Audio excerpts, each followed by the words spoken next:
গাছ দ্রুত পড়ে যায়। জি, এক্স্যাক্টলি। ব্যাকটেরিয়ার কারণেও ঢলে পড়া রোগ হয়, আবার নেমাটোডের কারণেও কিন্তু গাছ ঢলে পড়ে, সেটা আমরা কিছুক্ষণ পর দেখবো। যার একটা অন্যতম লক্ষণ হচ্ছে শিকড়ে গিঁট তৈরি হয়। এছাড়া আছে ভাইরাসের কারণে মোজাইক হয়, লিফ কার্ল বা পাতা কুঁকড়ানো রোগ হয়, এবং মাইকোপ্লাজমা বা ফাইটোপ্লাজমার কারণে করলার পাতাগুচ্ছ রোগ হয়। তো এখানে আমার বিভিন্ন ধরনের রোগ ক্লাসিফিকেশন দেখানো হয়েছে।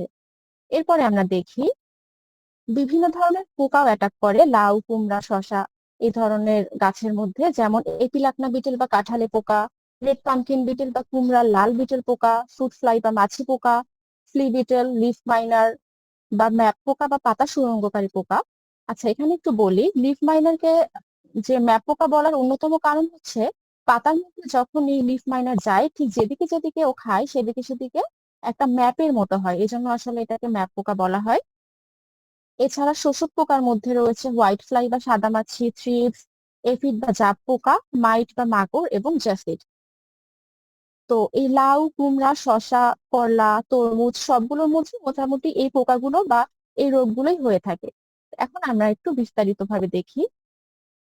কিউকারবিটাসি জাতীয় যেই প্ল্যান্ট গুলো আছে, যেমন লাউ, কুমড়া, শসা, এদের ক্ষেত্রে পুরুষ এবং স্ত্রী ফুল শনাক্তকরণ খুব জরুরি। কেউ কি বলতে পারবেন যে কেন জরুরি এটার ক্ষেত্রে? পরাগায়ন। জি, ধন্যবাদ। এটা আসলে পরাগায়নের জন্য মেইনলি দরকার, কারণ অনেক সময় দেখা যায় যে লাউ ঝরে পড়ে, লাউ জালি অবস্থায় ঝরে পড়ে। তো এটা আসলে পরাগায়নের অভাবে এরকমটা হয়ে থাকে। এজন্য আমরা আগে একটু দেখে নিই যে পুরুষ এবং স্ত্রী ফুল আমরা কিভাবে শনাক্ত করব। প্রথমটা একটা ছবি দেয়া হয়েছে লাউ, এবং পরে একটা ছবি যুক্ত করা হয়েছে মিষ্টি কুমড়ার। তো প্রথমে যে ছবিটা দেয়া হয়েছে লাউ এর, সেখানে উপরের ছবিটার দিকে যদি আমরা একটু খেয়াল করি, এখানে আমরা দেখবো যে পুরুষ ফুল আর নিচে আছে একটা স্ত্রী ফুল। পুরুষ ফুলের দিকে একটু খেয়াল করেন যে এই যে নিচে বৃন্ত বা বোটাটা রয়েছে তার উপরে কিন্তু কোনো ছোট ফল নেই, মানে সরাসরি ফুল থেকে নিচে বোটা চলে এসেছে। কিন্তু স্ত্রী ফুলের মধ্যে একটু খেয়াল করলে দেখা যাবে যে স্ত্রী ফুলের যে পাপড়িগুলো বা দলমন্ডল থাকে, তার নিচে একটা ছোট ফলের মতো থাকে। এটাই আসলে পরবর্তীতে বড় ফল হয়। এটাকে গর্ভাশয় বলা হয়, গর্ভাশয় পরবর্তীতে ফলে রূপান্তরিত হয়। তো আমরা স্ত্রী এবং পুরুষ ফুল শনাক্তকরণের ক্ষেত্রে প্রথমেই দেখবো যে একটা ছোট ফল থাকে কিনা ফুলের মধ্যে, যে ছোট ফলটাই আসলে পরে বড় ফল হয়। একইভাবে মিষ্টি কুমড়ার দিকে খেয়াল করলে এটা আরো বেশি ক্লিয়ার হবে। উপরে মিষ্টি কুমড়ার একটা পুরুষ ফুল যুক্ত করা হয়েছে, পুরুষ ফুলের ছবি। একটু খেয়াল করেন যে এই পুরুষ ফুলের ছবির মধ্যে কিন্তু কোনো গর্ভাশয় নেই, মানে এটা সরাসরি আহ পাপড়ির নিচেই বোটাটা চলে আসছে। আর স্ত্রী ফুলের নিচে একটা ছোট মিষ্টি কুমড়া দেখা যাচ্ছে, এই ছোট মিষ্টি কুমড়াই পরবর্তীতে বড় ফল হবে। এই রোগটা সম্পর্কে কারো ধারণা আছে কিনা? পরাগায়ন না হওয়ার কারণে হতে পারে। আচ্ছা, আর কেউ? যেমন ওই এই ছিদ্র কোনো পোকা যে প্রায় এটা ওই আচ্ছা, কি বলে ফুল ফোটালে যেটা হয় আর কি। এটা কি পরাগায়ন নিয়ে পোকার কথা বলছেন কারণেও ভাই, হতে পারে। বুঝতে পেরেছি। ফল পচাটা বেসিক্যালি ব্যাকটেরিয়ার কারণে হয়। আচ্ছা, এখানে বিভিন্ন ধরনের মতামত আমরা পেয়েছি, যে পোকার কারণে হয়েছে, ফ্রুট ফ্লাইয়ের কারণে, অথবা পরাগায়নের অভাবে বা ফল পচার কারণে। এই বিষয়গুলোই আজকে ইনশাল্লাহ আমরা ক্লিয়ার হব। এই রোগটা আসলে ব্লোজম এন্ড রট। একটু খেয়াল করেন, ব্লোজম এন্ড রটের ক্ষেত্রে এই যে নিচে একটা তরমুজের ছবি আমি অ্যাড করেছি, এই ফলের ঠিক যেদিকে বোটা থাকে তার অপোজিট দিক থেকে পচা শুরু করে, মানে পেছনের দিক থেকে। এই জন্য কিন্তু ব্লোজম এন্ড রট বলা হয়।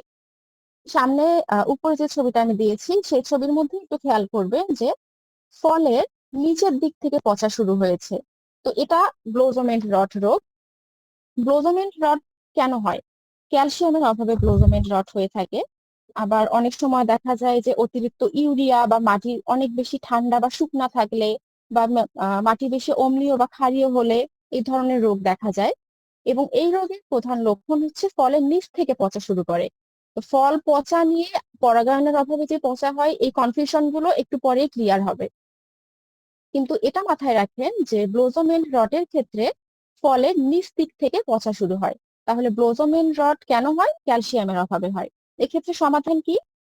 আমরা শতাংশ প্রতি 3 থেকে 4 কেজি ডলচুন ব্যবহার করতে পারি এবং খেয়াল রাখতে হবে চুন ব্যবহার করার পর কিন্তু আমাদেরকে অবশ্যই হালকা সেচ দিতে হবে। এছাড়া সপ্তাহে 2 বার সেচ দেওয়া যায়। আর মাদা প্রতি যদি আমরা চিন্তা করি তাহলে মাদা প্রতি 50 থেকে 60 গ্রাম জিপসাম দিতে পারি।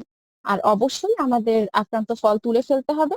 এছাড়া আছে নিউট্রাফস 24, এটা 4 গ্রাম/লিটার হারে আমরা স্প্রে করতে পারি।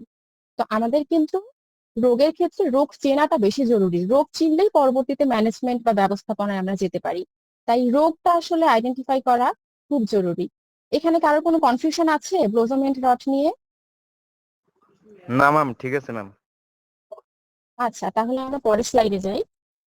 এখানে দেখা যাচ্ছে যে একটা পাতার মধ্যে উপরে পাউডারের মতো স্তর পড়েছে। এই রোগটা হচ্ছে পাউডারি মিলডিউ। তো পাউডারি মিলডিউ রোগের লক্ষণ কি? নাম দেখেই বোঝা যাচ্ছে যে পাতার উপরে সাদা একটা পাউডারের মতো আস্তরণ পড়বে। এই রোগ যখনই দেখা দিবে ঠিক তখনই আমরা সালফার দিতে পারি, সালফার 80 WP, যেমন থিওভিট, কুমুলাস, রনভিট, সালফোটক্স, এগুলো 2 গ্রাম/লিটার হারে স্প্রে করতে পারি। এবং প্রতিরোধক হিসেবে, আমি বলছি কিন্তু প্রতিরোধক, মানে আমার এখনো রোগ হয়নি, প্রতিরোধক হিসেবে আমি ম্যানকোজেব গ্রুপ ব্যবহার করতে পারি, যেমন ইন্ডোফিল, সানকোজেব, এগুলো। এটাও 2 গ্রাম/লিটার হারে স্প্রে করতে পারি। এটা মনে রাখবেন যে ম্যানকোজেব কিন্তু প্রতিরোধক হিসেবে খুবই ভালো। ম্যানকোজেব দিলে হয় কি, পাতার উপরে একটা মানে ম্যানকোজেব বা ছত্রাকনাশকের স্তর পড়ে, ফলে পাউডারি মিলডিউর যে জীবাণুটা সেটা অ্যাটাক করতে পারে না। এছাড়া কার্বেন্ডাজিম দেওয়া যেতে পারে বা ম্যানকোজেব প্লাস মেটালেক্সিল গ্রুপের হিডোমিল গোল্ড, মেটারিল, করমিল, এগুলো দেওয়া যেতে পারে 2 গ্রাম/লিটার হারে। তবে সালফার 80 WP দিলেও কাজ হয়। এরপরে চলে আসি এই রোগটা সম্পর্কে কেউ জানেন কিনা বা কেউ দেখেছেন কিনা, কি মনে হয় এটা কি রোগ? গোড়া পচা ম্যাম। এটা কাণ্ড ফাটা আচ্ছা, আর ম্যাডাম। কেউ? এটা হলো কাণ্ড গামি ফাটা। ব্ল্যাক।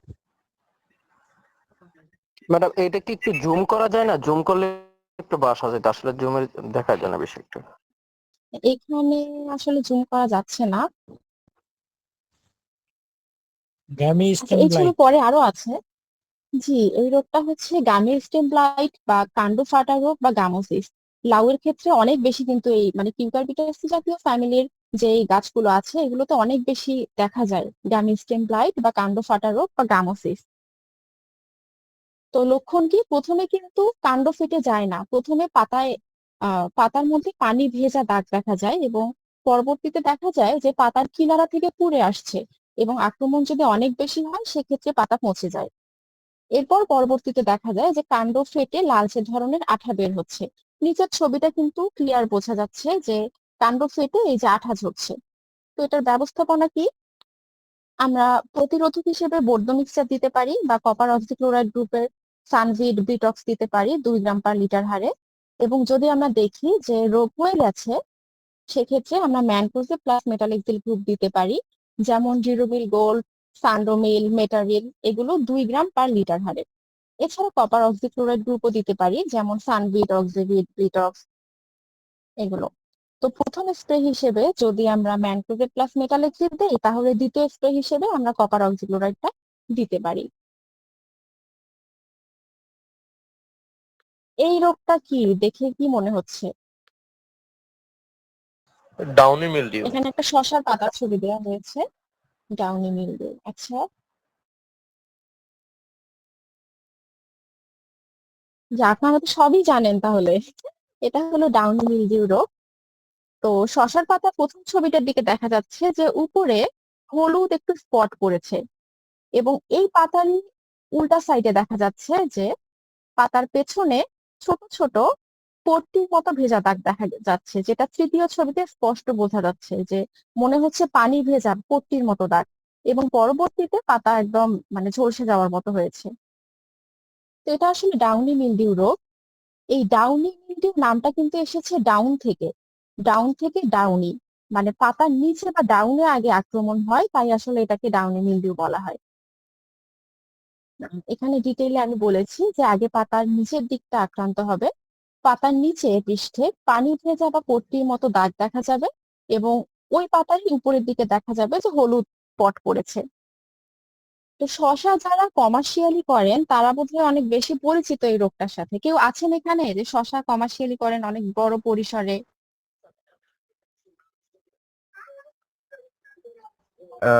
ম্যাম একটু কথা ছিল জি। যে এই রোগগুলো কোন কোন বয়সে, গাছের কোন কোন বয়সে হয়, এটা যদি একটু জানা যেত তাহলে আগে থেকে প্রতিষেধক মানে এটা সুবিধা হইতো। যে আমরা প্রতিরোধী, আচ্ছা এই রোগগুলো কিন্তু কিছু ফেভারেবল টেম্পারেচার থাকে, মানে ওদের রোগ হওয়ার জন্য যেই একটা কন্ডিশন, যেমন শীতকালে আপনার হচ্ছে টেম্পারেচার যদি 18 থেকে 25 ডিগ্রি সেলসিয়াস থাকে, এইরকম রেঞ্জের মধ্যে থাকলে এই রোগটা বেশি হয়। তো আপনি যখন দেখবেন যে টেম্পারেচারটা এর মধ্যে ফ্লাকচুয়েট করছে, যে 18 থেকে 25 একটু ঠান্ডা ঠান্ডা, তখন আপনি কিন্তু এটার প্রতিরোধক ব্যবস্থা নিতে পারেন। তো প্রতিরোধক হিসেবে আমি যেটা বলছিলাম যে শশার ক্ষেত্রে, শশাতে কিন্তু অবশ্যই প্রতিরোধক ব্যবস্থা নিতে হয়, কারণ শশায় দেখা গেছে গতবার যে শীতকালে অনেক শশা নষ্ট হয়ে গেছে শুধুমাত্র এই ডাউনি মিলডিউয়ের জন্য। সেক্ষেত্রে যখন আমরা দেখবো যে টেম্পারেচারটা ফেভারেবল আছে, যেমন 18 থেকে 25, সেক্ষেত্রে আমরা হচ্ছে প্রতি সপ্তাহে একবার করে শশার ফিল্ডে গিয়ে চেক করতে হবে যে আসলে ডাউনি মিলডিউ হয়েছে কিনা। আর প্রতিরোধক ব্যবস্থা নিলে তো কথাই নেই, আগে থেকেই দমন করা যায়।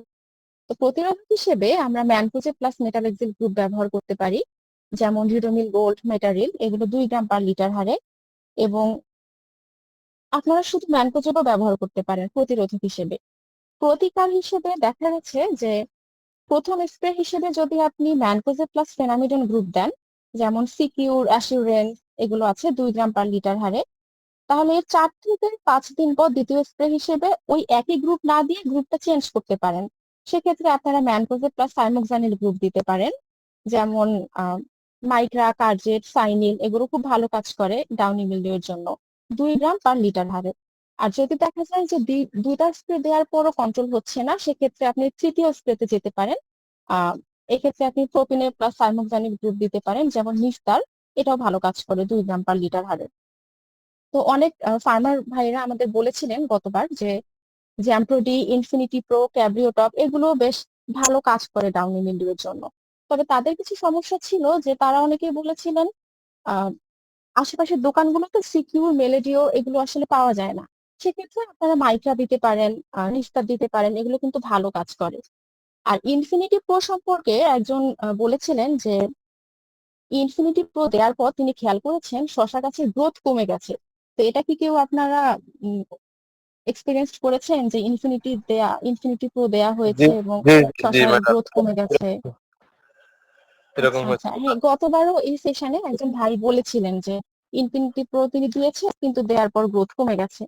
তো সেক্ষেত্রে আসলে মাইক্রা, নিস্তার, এগুলো বেশ ভালো কাজ করে।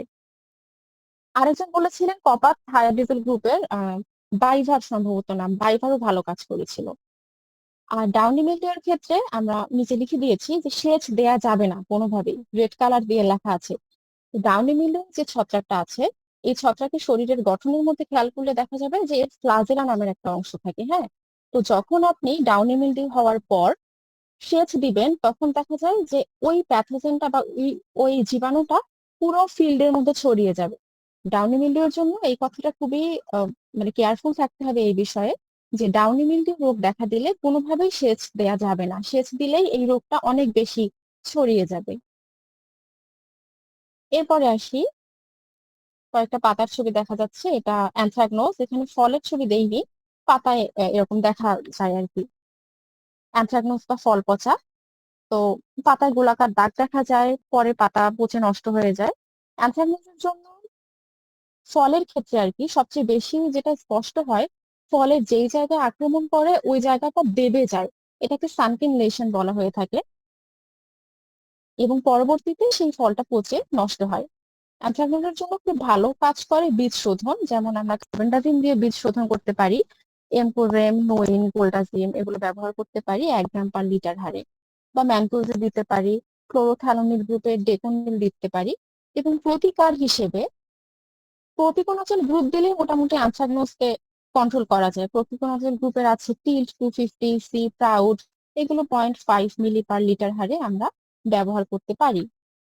অথবা অ্যাজোক্সিস্ট্রবিন প্লাস ডাইফেনকোনাজলের এমিস্টার টপ আছে, সালভেশন আছে, বা কপার হাইড্রোক্সাইড গ্রুপ দেওয়া যেতে পারে চ্যাম্পিয়ন 2 গ্রাম পার লিটার হারে। আচ্ছা, এইটা দেখে কি মনে হচ্ছে এইটা আসলে কি সমস্যা? এই যে ক্রিমি কেউ কি ক্রিমি বলতে নাম পারবেন? কেমন হয়েছে ম্যাডাম? নেমাটোড।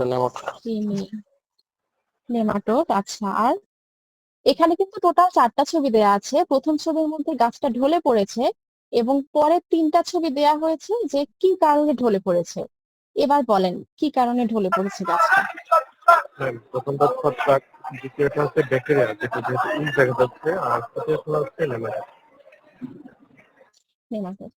আচ্ছা, থ্যাংক ইউ আকাশ ভাই। প্রথম যে ছবিটা দেখা যাচ্ছে এখানে গাছের যে কাণ্ডটা যখন আমরা সেকশন করব বা কাটবো তখন দেখা যাচ্ছে যে কাণ্ডটার মধ্যে বাদামি দাগ দেখা যাচ্ছে এবং পরের ছবিটা হচ্ছে নিচে একটা পানির মধ্যে স্টেম বা কাণ্ডটা ডুবিয়ে রাখা হয়েছে, পানিটা ঘোলা হয়ে গেছে। এটা ব্যাকটেরিয়ার কারণে এবং নেমাটোডের কারণে দেখা যাচ্ছে শিকড়ে গিট। তাহলে আমরা বুঝতে পারলাম ঢলে পড়া রোগ সাধারণত হয় 3 কারণে: ছত্রাক, ব্যাকটেরিয়া, নেমাটোড। তবে হ্যাঁ, পানির অভাবেও কিন্তু ঢলে পড়া রোগ হয়। মানে পানি যদি না থাকে তাহলে তো আলটিমেটলি গাছ ঢলে পড়বেই, ও তো খাবার নিতে পারবে না। তো আমি পানিটা এখানে যুক্ত করিনি, আমি এখানে শুধু ছত্রাক, ব্যাকটেরিয়া এবং নেমাটোডের কথাই বলেছি। এখন প্রশ্ন হচ্ছে, যদি আমি দেখি যে কোনো গাছ ঢলে পড়েছে, তো আমি কিভাবে বুঝবো যে এটা ছত্রাকের জন্য ঢলে পড়েছে, ব্যাকটেরিয়ার জন্য নাকি নেমাটোডের জন্য? এটা বুঝলে তারপর তো আমি দমন ব্যবস্থাপনা নিতে পারবো। যদি আমি দেখি যে আমার একটা গাছ ঢলে পড়েছে, সেটা হয়তো নেমাটোডের জন্য হয়েছে, কিন্তু আমি ভাবলাম যে এটা ছত্রাকের জন্য ঢলে পড়েছে, সেক্ষেত্রে আমি ছত্রাকনাশক দিলাম, আলটিমেটলি কিন্তু কোনো কাজ হবে না, কোনো উপকারে আসবে না। তাই আমাদেরকে আগে আইডেন্টিফাই করতে হবে। সেক্ষেত্রে খুবই সুন্দর একটা নিয়ম আছে যে ছত্রাকের কারণে যে ঢলে পড়া হয়, ম্যাক্সিমাম টাইমে দেখা যায় যে ফিউজারিয়াম নামক একটা ছত্রাকের কারণে ঢলে পড়া রোগ হয়।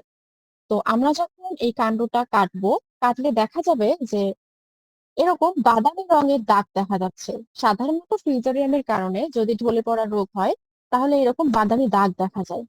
এটা দেখে বুঝতে পারবো যে ছত্রাকের কারণে ঢলে পড়েছে। এবং নিচে একটা ছবি আছে ব্যাকটেরিয়ার কারণে ঢলে পড়া রোগ, এভাবে আমরা টেস্ট করতে পারি।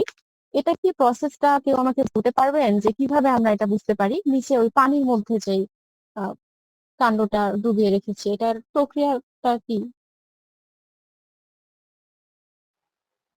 আর একটু কেউ ডুবিয়ে বলতে রাখার পারলে কারণে আনমিউট করে বলুন। ব্যাকটেরিয়া দেখা যাবে। আচ্ছা, এটার নিয়মটা হলো যে আমার যে গাছটা আক্রান্ত হয়েছে সেই গাছের নিচ থেকে একটু অংশ আমি কেটে নিব। কেটে নেওয়ার পর যখন আমি পানিতে এটা চুবিয়ে রাখবো তখন কিছুক্ষণ পর, মোটামুটি 15 থেকে 20 মিনিট পর দেখা যাবে যে পানিটা ঘোলা হয়ে গেছে। এটার কারণ হচ্ছে ব্যাকটেরিয়া থেকে উস নামক এক ধরনের পদার্থ নিঃসরণ হয়। এই উজের কারণে পানিটা পুরো ঘোলা হয়ে যায়। তা আমি যদি দেখি যে পানি এরকম ঘোলা হয়ে গেছে, তখন আমি বুঝতে পারবো যে এই ঢলে পড়াটা ব্যাকটেরিয়ার কারণে হয়েছে। ছত্রাক আর ব্যাকটেরিয়াটা কি ক্লিয়ার হয়েছে? জি ম্যাডাম। আচ্ছা, এরপরে আসে নেমাটোডের কারণে ঢলে পড়া।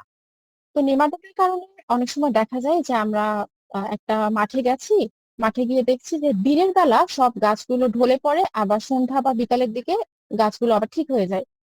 এই যে এটা বাহির থেকে আমরা দেখছি, এটা আমি আবার বেশি শিওর হতে পারি যদি আমি একটা গাছ উঠাই, উঠানোর পর খেয়াল করব যে শিকড়ের মধ্যে এরকম অসংখ্য গিঁট দেখা যাচ্ছে। তখন আমি বুঝতে পারবো যে এটা নেমাটোডের কারণে হয়েছে। এটা মেলোইডোগার্মি নামক এক ধরনের নেমাটোড আছে, এটাকে রুট নট নেমাটোড বলা হয়, যেটা রুটের মধ্যে বা শিকড়ের মধ্যে নট ফর্মেশন করে বা গিঁট তৈরি করে। এই নেমাটোডের কারণে শিকড়ে গিঁট দেখা যায়। তো এই বিষয়টা কি ক্লিয়ার হয়েছে কারণ? ছত্রাক, ব্যাকটেরিয়া, নেমাটোড আমরা কিভাবে বুঝতে পারবো যে কি কারণে রোগ হয়েছে? জি ম্যাম। আচ্ছা, তাহলে কেউ নেমাটোডের একজন আমাকে বিষয়টা আনমিউট একটু করে বলুন। আবার বলতেন, কারণ সিম জাতীয় কিছু ফসলেও তো এরকম গিট থাকে, এই গিটের পার্থক্যটা।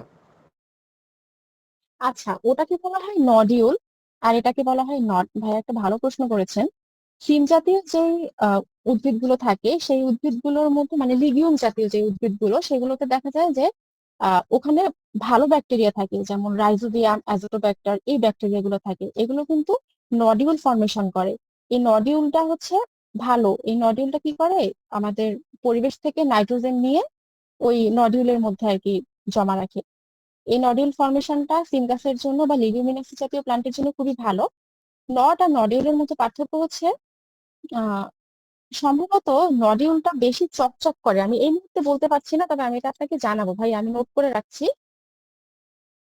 তবে নড আর নডিউলের মধ্যে খুব বড় এক ধরনের পার্থক্য আছে, যে ওদের হচ্ছে চকচক করে আর ওই টানলে খুলে পড়ে, ওটা বাহির দিক দিয়ে ফর্মেশন হয়। কিন্তু এখন আমার ভুলে যাচ্ছে যে কোনটা নট আর কোনটা নডিউল, এটা আমি আপনাকে শিওর হয়ে জানাই।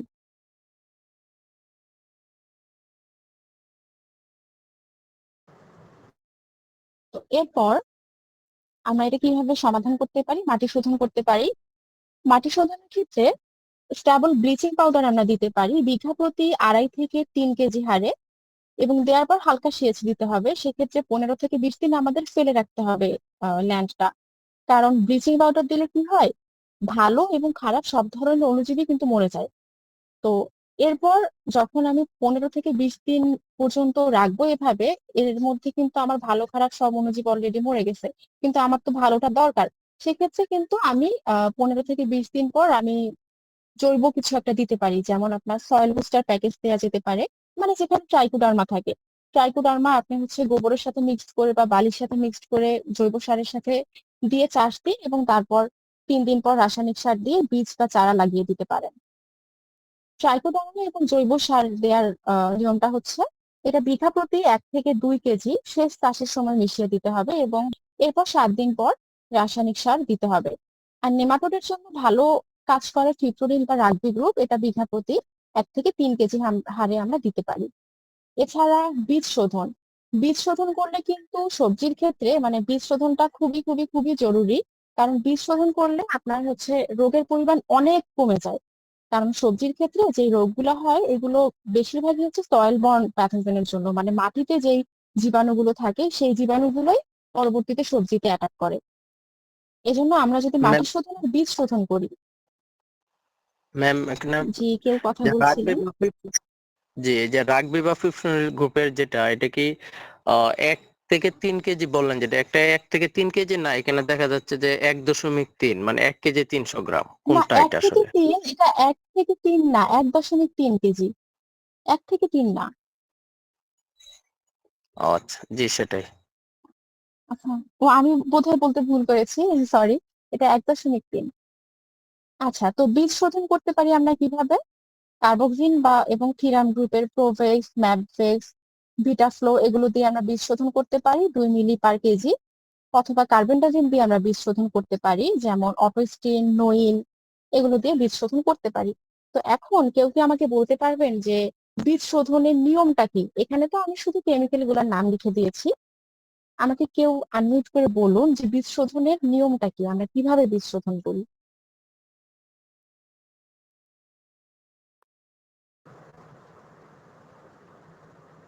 বীজ শোধন পদ্ধতি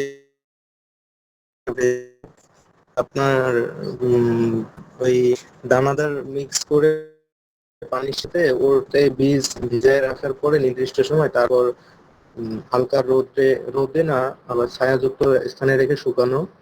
আর একটা, আমি তো এই ইয়াগুলো এখনো মুখস্থ করিনি।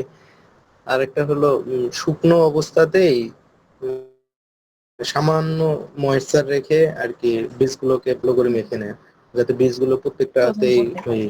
কীটনাশক ম্যাটেরিয়ালস গুলো আর কি যায়। জি, থ্যাংক ইউ ভাইয়া। তো দেখা যায় শুকনো অবস্থায় যেটা করা হয়, আমরা যদি বাহির থেকে শুধু মিক্সড করি তাহলে ওই বীজের গায়ে যদি কোনো অণুজীব বা প্যাথোজেন লেগে থাকে সেটা কিন্তু ধ্বংস হয়।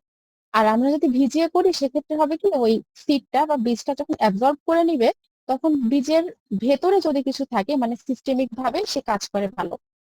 তো আমি এখন আপনাদেরকে ভেজা অবস্থায় কিভাবে বীজ শোধন করে সেটা একটু বলি। যদি আমরা লাউ, আহ মিষ্টি কুমড়া, সিম এই ধরনের গাছের ক্ষেত্রে আমরা যখন বীজটা কিনে আনবো, সেক্ষেত্রে 9 থেকে 10 ঘন্টা মানে প্যাকেট থেকে বীজটা বের করে আগে আমরা রোদে শুকাই নিব 1 থেকে 2 ঘন্টা।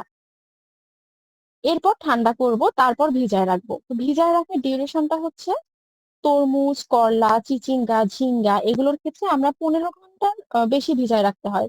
আর মোটামুটি লাউ, মিষ্টি কুমড়া, সিম এই ধরনের গাছের ক্ষেত্রে 9 থেকে 10 ঘন্টা ভিজিয়ে রাখতে হয়। এরপর আমরা তুলে শোধন করব। তাহলে আমি আবার বলছি যে আমরা বাজার থেকে প্যাকেট একটা কিনে আনলাম, লাউয়ের প্যাকেট, বীজের প্যাকেট আর কি। প্যাকেট থেকে যখন আমরা বীজটা বের করব, বীজ করে আগে একটু রোদে শুকাই নিব, মোটামুটি 1 থেকে 2 ঘন্টা। তারপর একটু ঠান্ডা করার পর ভিজায় রাখবো। এবং এই ডিউরেশনটা কিরকম হবে? তরমুজ, করলা, চিচিঙ্গা, ঝিঙ্গার ক্ষেত্রে 15 ঘন্টার থেকে বেশি, এবং লাউ, মিষ্টি কুমড়া, সিমের ক্ষেত্রে 9 থেকে 10 ঘন্টা। এরপর তুলে আমরা শোধন করব। এখন শোধন করার নিয়মটা হচ্ছে, কার্বোজিন প্লাস থিরাম গ্রুপের প্রোভেক্স, ভিটাফ্লো, ম্যাভডেক্স এগুলো আমরা 1 কেজি সিডের জন্য 3 থেকে 4 গ্রাম দিব, এই কেমিক্যাল গুলো, এবং সেখানে 1 লিটার পানি যুক্ত করব। অথবা শুধু কার্বনডাজিম গ্রুপ দিয়ে আমরা শোধন করতে পারি, সেক্ষেত্রে গোল্ডাজিম, এগুলো দিতে পারি 2.5 থেকে 3 গ্রাম, এটাও 1 কেজি সিডের জন্য, এবং 1 লিটার পানি দিতে হবে। তারপর এটাকে আমরা 15 থেকে 30 মিনিট, মানে মোটামুটি আধা ঘন্টার মতো আমরা ভিজিয়ে রেখে পানিটা ঝরিয়ে নিব। তারপর একটু ছায়াযুক্ত স্থানে আমরা শুকাই নিয়ে তারপর আমরা বীজটা বপন করব। এটাই হচ্ছে বীজ শোধনের নিয়ম। এখন কেউ একজন আমাকে আনমিউট করে বলুন আমরা কিভাবে বীজ শোধন করব। জি, আমরা প্রথমে বাজার থেকে যে প্যাকেটটা আনবো, আনার পরে এটাকে প্যাকেট কেটে 2 ঘন্টা রোদ্রে শুকাতে হবে। তারপরে তারপরে এটাকে ছায়াযুক্ত স্থানে কিছুক্ষণ রাখার পরে 15 ঘন্টা আমরা এদেরকে ভিজিয়ে রাখবো। তারপরে সেখান থেকে তুলে পানিগুলোকে ঝেড়ে নিয়ে আমরা এই কার্বেন্ডাজিম অথবা প্রয়োজনীয় কীটনাশক দিয়ে একটা পেস্ট তৈরি করে এখানের মধ্যে আধা ঘন্টা আমরা ছায়াতে শুকিয়ে নেব। তারপর আমরা বপন করব। আচ্ছা, ঠিক আছে ভাইয়া, থ্যাংক ইউ। আর আমার যদি পড়ানো খুব বেশি ফাস্ট হয়ে যায় বা বেশি স্লো হয়ে যায় আমাকে একটু জানাবেন, তাহলে আমি ওভাবেই আগাবো। ঠিক আছে কি জি না পড়ানো, ম্যাডাম, ঠিক আছে, নাকি ঠিক আছে, বেশি ফাস্ট হয়ে যাচ্ছে? জি না, ঠিক আছে ম্যাম। আচ্ছা, ঠিক আছে। তাহলে সবাইকে বুঝতে পারছেন? মোটামুটি হাতে গোনা কয়েকজন ভাই বলা সবসময় যাবে। আনসার দিচ্ছেন, ইমরান ভাই, মাহফুজ ভাই। হ্যালো।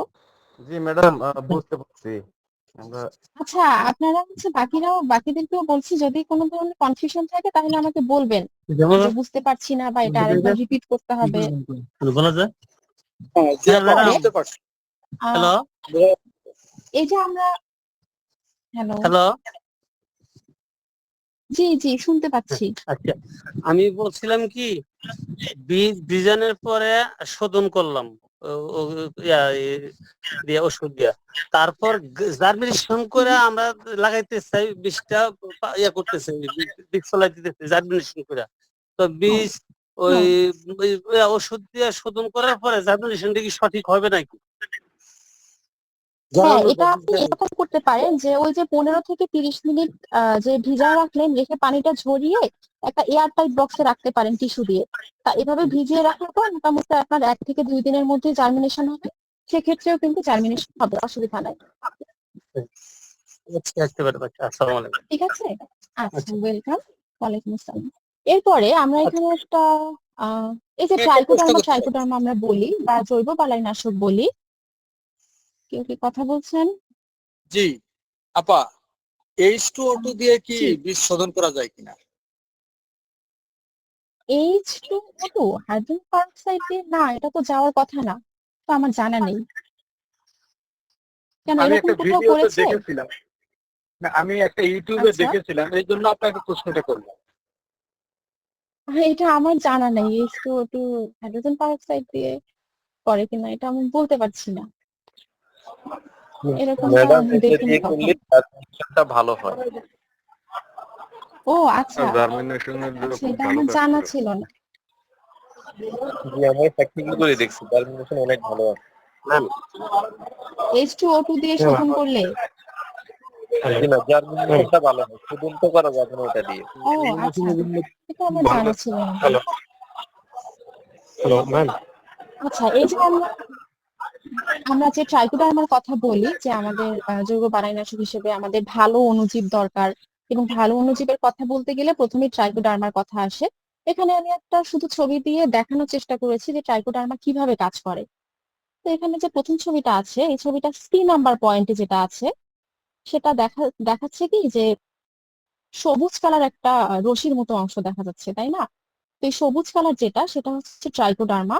আর নিচে একটা কফি কালার দেখা যাচ্ছে, এটা আসলে হোস্ট। এটা অনেক সময় দেখা যায় যে আহ গোড়া পচা রোগের জন্য যে দায়ী বা ড্যাম্পিং অফ এর জন্য যে রাইজোপটোনিয়া দায়ী, সেই রাইজোপটোনিয়াকে কিভাবে ট্রাইকোডার্মা দমন করে সেটা শুধু দেখানো হয়েছে। এটা জাস্ট আমি দিয়েছি জানার জন্য যে ট্রাইকোডার্মা, যে আমরা এত বলি ট্রাইকোডার্মা দিতে হবে, ট্রাইকোডার্মাটা আসলে কেন, এটা কি কাজ করে।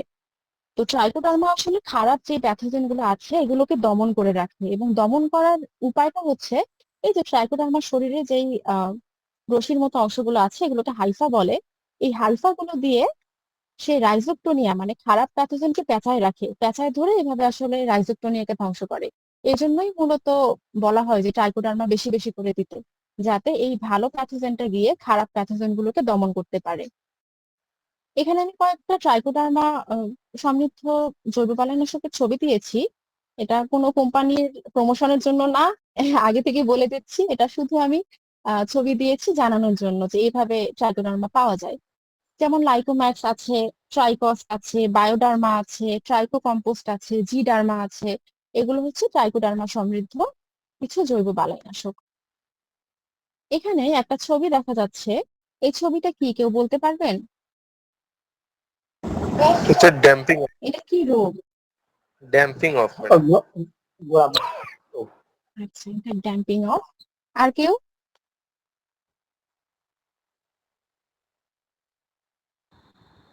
না ওইটাই যে ম্যাডাম। ড্যাম্পিং জি, এটা ড্যাম্পিং অফ বা গোড়া পচা রোগ। তো গোড়া পচা রোগের লক্ষণ কি, প্রথমেই আমরা দেখবো এটা কিন্তু চারা অবস্থাতে হয়। একদম যখন গাছটা চারা অবস্থায় থাকে, একটু ভঙ্গুর অবস্থায় থাকে, মানে তার শরীরে এখন খুব বেশি শক্তি নাই, তখন হচ্ছে গোড়া পচা রোগটা বেশি হয়ে থাকে এবং চারা গাছের গোড়া চিকন হয়ে পচে নষ্ট হয়ে যায়। এটাও কিন্তু সয়েল বর্ন প্যাথোজেনের জন্য হয়, মানে মাটিতে যেই প্যাথোজেন গুলো থাকে সেই প্যাথোজেন গুলোই মূলত পরবর্তীতে গিয়ে গোড়া পচা রোগটা করে, যেমন রাইজোপটোনিয়া, পিথিয়াম, এই ধরনের প্যাথোজেনের কারণে গোড়া পচা রোগটা হয়ে থাকে। তো গোড়া পচা রোগের জন্য যেহেতু মাটিতে অবস্থিত প্যাথোজেনের জন্যই হয়, তাহলে সমাধান কি? অবশ্যই মাটি শোধন করতে হবে, মাটি এবং বীজ শোধন অবশ্যই করতে হবে। এছাড়া চারা লাগানোর 4 থেকে 5 দিনের মাঝে আমরা ট্রাইকোডার্মা স্প্রে করতে পারি 2 থেকে 4 গ্রাম/লিটার হারে।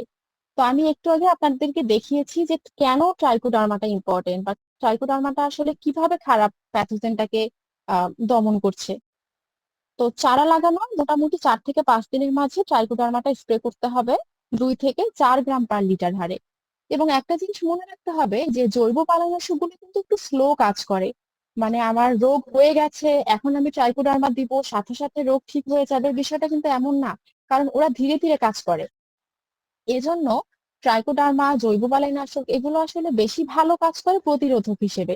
তো আপনি যদি প্রতিরোধক হিসেবে এগুলো দিয়ে দেন, সেক্ষেত্রে দেখা যাবে যে আপনার রোগটা আর হবে না, পরবর্তীতে আপনাকে আর কেমিক্যাল ফাঙ্গিসাইডের দিকে যেতে হবে না। ম্যাম এখানে এজন্য একটা আমরা প্রতিরোধক হিসেবে তো ব্যবহার। জি, জি হাবিবুর ভাই বলুন। ওই যে আপনি এখন যে রোগটার কথা বললেন গোড়া পচা, ওইটা যদি আমি বিষ ধরেন, অনেক সময় তো প্যাকেটিং থাকে যে উন্নত মানের, এগুলো তো শোধন করাই থাকে। আচ্ছা, তারপরও আমি যদি যে মাটিতে ধরেন মাটি দিয়ে গোবর মিক্স করে দিলাম, অথবা এই বাজার থেকে যেগুলা নিলাম এগুলা দিয়ে যদি করি জৈব সার দিয়ে, সাথে যদি আমি ট্রাইকোডার্মা মিক্সড করে সাথে সাথে আমি বীজ লাগিয়ে দিলাম, সেক্ষেত্রে কি এগুলা থেকে রক্ষা পাওয়া সম্ভব? জি, যদি এমন হয় যে আপনার বীজটা আগে থেকে শোধন করা আছে, সেক্ষেত্রে আপনার আর শোধনের প্রয়োজন নাই, কিন্তু আপনি সয়েলটা শোধন করতে চাচ্ছেন, তাই তো? হ্যাঁ, আপনি সয়েল অবশ্যই শোধন করতে পারেন। সেক্ষেত্রে আপনি ট্রাইকোডার্মা জৈব সার মিক্সড করে 7 দিন ওয়েট করে তারপর দেন, মানে ততদিনে ট্রাইকোডার্মাটা একটু কাজ করা শুরু করবে, অ্যাক্টিভ হবে। না, আমি সাথে সাথেই লাগিয়ে দিছি, বীজ লাগিয়ে দিছি। ধরেন বীজ লাগানোর আগে ট্রেতে দেওয়ার আগে মাটিটা ট্রাইকোডার্মা জাস্ট মিক্স করে ওই তারপর বীজ দিয়ে দিলাম, দিয়ে দিছি আর কি এই কিছুদিন এটা আগে। আসলে কিছুদিন আগে দেয়া ভালো। সেক্ষেত্রে আপনার কেমন কাজ করছে আপনি একটু বলুন, যে গোড়াপচা রোগ কি দমন হয়েছে? গোড়া পচা হয় না আলহামদুলিল্লাহ, চারাগুলা সবগুলাই সুস্থ আছে, কিন্তু একটা পেঁপের বীজও আচ্ছা, উঠে নাই। পেঁপে বীজ উঠে নাই, কিন্তু করলা, সিম, তারপর আপনার ওই মরিচ, লাউ, শসা সবগুলাই বীজ গজাইছে, সুন্দর আছে, ঠিক আছে, কিন্তু আর আচ্ছা। পেঁপে বীজ একটা হয়। আচ্ছা তাহলে তো ভালো, মানে যে আপনার ট্রাইকোডার্মার সাথে সাথে কাজ করেছে। আমরা এটা আগে দিতে বলি কারণ ওই যে বললাম জৈব বালাইনাশক গুলো একটু স্লো কাজ করে, যাতে ওরা একটু অ্যাক্টিভেট হয়, এই জন্য বলা হয়ে থাকে যে কিছুদিন আগে যাতে ট্রাইকোডার্মাটা দেয়া হয়। তবে হ্যাঁ, ট্রাইকোডার্মা খুবই ভালো কাজ করে গোড়া পচার জন্য। এরপরে আমরা দেখি তাহলে প্রতিকার হিসেবে আমরা কি দিতে পারি। যে আমরা হয়তো আগে প্রতিরোধক হিসেবে ট্রাইকোডার্মা দেইনি বা বীজ মাটি শোধন করিনি, আলটিমেটলি আমার রোগ হয়েছে, আমরা কার্বনডাজিম দিতে পারি, যেমন এমফোজেম, গোল্ডাজিম, নোইন, অথবা ম্যানকোজেব প্লাস মেটালেক্সিল গ্রুপ দিতে পারি, মেটারিল, রিডোমিল গোল্ড। আর বেশি যদি পচে সেক্ষেত্রে আমরা অ্যাজোক্সিস্ট্রবিন বা ডাইফেনকোনাজল গ্রুপের এমস্টারটপ দিতে পারি 1 মিলি পার লিটার হারে। তো আমরা সবসময় যেটা বলি যে প্রতিকার মানে প্রতিরোধকটাই আসলে উত্তম। আমরা সবসময় চেষ্টা করব যে প্রতিরোধক হিসেবে জৈব বালাইনাশক দেওয়ার। সেক্ষেত্রে হচ্ছে আমার পরিবেশের জন্য এটা আসলে ভালো। মাটির উর্বরতা আমাদের দিন দিন কমে যাচ্ছে, তাই আমরা চেষ্টা করব জৈব বালাইনাশক গুলো বেশি করে ব্যবহার করার। আচ্ছা, এই রোগটা দেখে কি মনে হচ্ছে, এটা কি কি সমস্যা? ভাইরাসের আক্রান্ত হয়েছে এটা। ভাইরাস। জি, এটা বুঝি নাই, মোজাইক ভাই আপনার ভাইরাস। কথা স্পষ্ট বুঝি এটা নাই। মোজাইক ভাইরাস আচ্ছা, আপু। Mosaic virus. আর কেউ? Leaf curl virus. Leaf curl bacteria virus. আর জনিত কেউ? সমস্যার কারণে এমনটা হয়। ব্যাকটেরিয়া।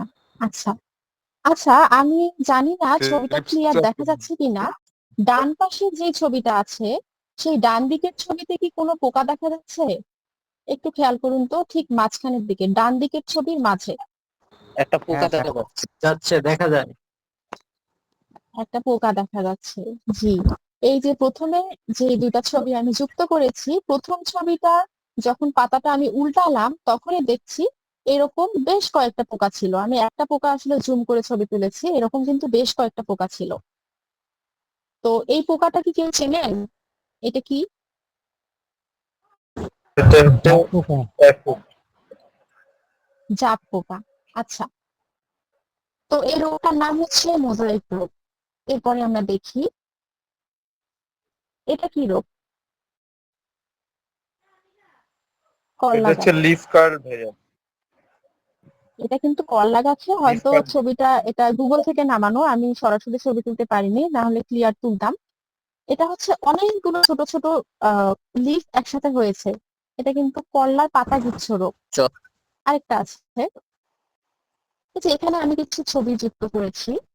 ট্রিপ, জ্যাফিড, জাপ পোকা এবং সাদামাছি। এই পোকাগুলোকে বলা হয় শোষক পোকা। তো মূলত এই শোষক পোকার কারণে আগের রোগগুলো হয়। আমি এই জন্য আগের রোগের দমন ব্যবস্থাপনা আগে দেখাইনি। এই যে আমরা দেখলাম করলার পাতাগুচ্ছ রোগ, মোজাইক ভাইরাস। এই ভাইরাস কিন্তু একা একা এক জায়গা থেকে অন্য জায়গায় যেতে পারে না। ভাইরাস এক জায়গা থেকে আরেক জায়গায় যেতে হলে অবশ্যই এর বাহক দরকার হয়, এবং বাহক হিসেবে পোকা আছে বা মেকানিক্যাল ট্রান্সমিশন হতে পারে। যেমন আমি হয়তো ভাইরাস আক্রান্ত একটা ফিল্ডের মধ্যে কাজ করেছি, এবং যেই ইনস্ট্রুমেন্টটা দিয়ে কাজ করেছি বা যেই দিয়ে কাজ করেছি সেটা দিয়ে যদি আমি একটা সুস্থ ফিল্ডের মধ্যে যাই, তখন ওই ইনস্ট্রুমেন্টের মাধ্যমেও কিন্তু ভাইরাস ট্রান্সমিট হতে পারে। যেমন তামাকের মধ্যে যে তামাকের মোজাইক ভাইরাস হয়, এটা কিন্তু এই যে যন্ত্রপাতির জন্যই হয় এক জায়গা থেকে আরেক জায়গায়। তবে ভাইরাস বহনকারী সবচেয়ে বেশি যেটা হয় সেটা হচ্ছে পোকার জন্য। এবং সাধারণত এই শোষক পোকাগুলো যখন একটা রোগাক্রান্ত গাছের মধ্যে খায়, তারা রস শোষণ করে খায়, এরাই যখন পরবর্তীতে আরেকটা হেলদি প্ল্যান্টের মধ্যে যায়, তখন এই যে রোগাক্রান্ত গাছ থেকে তারা যে ভাইরাসটা নিল সেটাই কিন্তু পরবর্তীতে গিয়ে আরেক জায়গায় ট্রান্সমিট করে। এভাবেই মূলত ভাইরাস এক জায়গা থেকে আরেক জায়গায় যায়। তো তাহলে ভাইরাস দমনের জন্য প্রথম এবং প্রধান যেই উপায় সেটা হচ্ছে কি, শোষক পোকাকে দমন করা। মানে এই বাহকটাকেই দমন করা, যাতে এই এক জায়গা থেকে আরেক জায়গায় ভাইরাসটা নিয়ে যেতে না পারে। আচ্ছা, তাহলে মোজাইক রোগের লক্ষণ কি? পাতায় সবুজ এবং হলুদ ছোপ ছোপ দাগ পড়ে। লিফ কার্ল যদি হয় সেক্ষেত্রে পাতা কুঁকড়ে যায়। আর করলার ক্ষেত্রে যে পাতাগুচ্ছ রোগ হয় সেখানে দেখা যায় যে আক্রান্ত গাছের পাতাগুলো গুচ্ছাকারে দেখা যায়, গাছ বাড়ে না এবং ফুল ফল ঝরে পড়ে। এই সবগুলোই আসলে হয় শোষক পোকার কারণে। তো শোষক পোকা দমনের ব্যবস্থা কি? শোষক পোকা দমনের জন্য আমরা আঠালো ফাঁদ ব্যবহার করতে পারি বিঘা প্রতি 10 থেকে 12টা।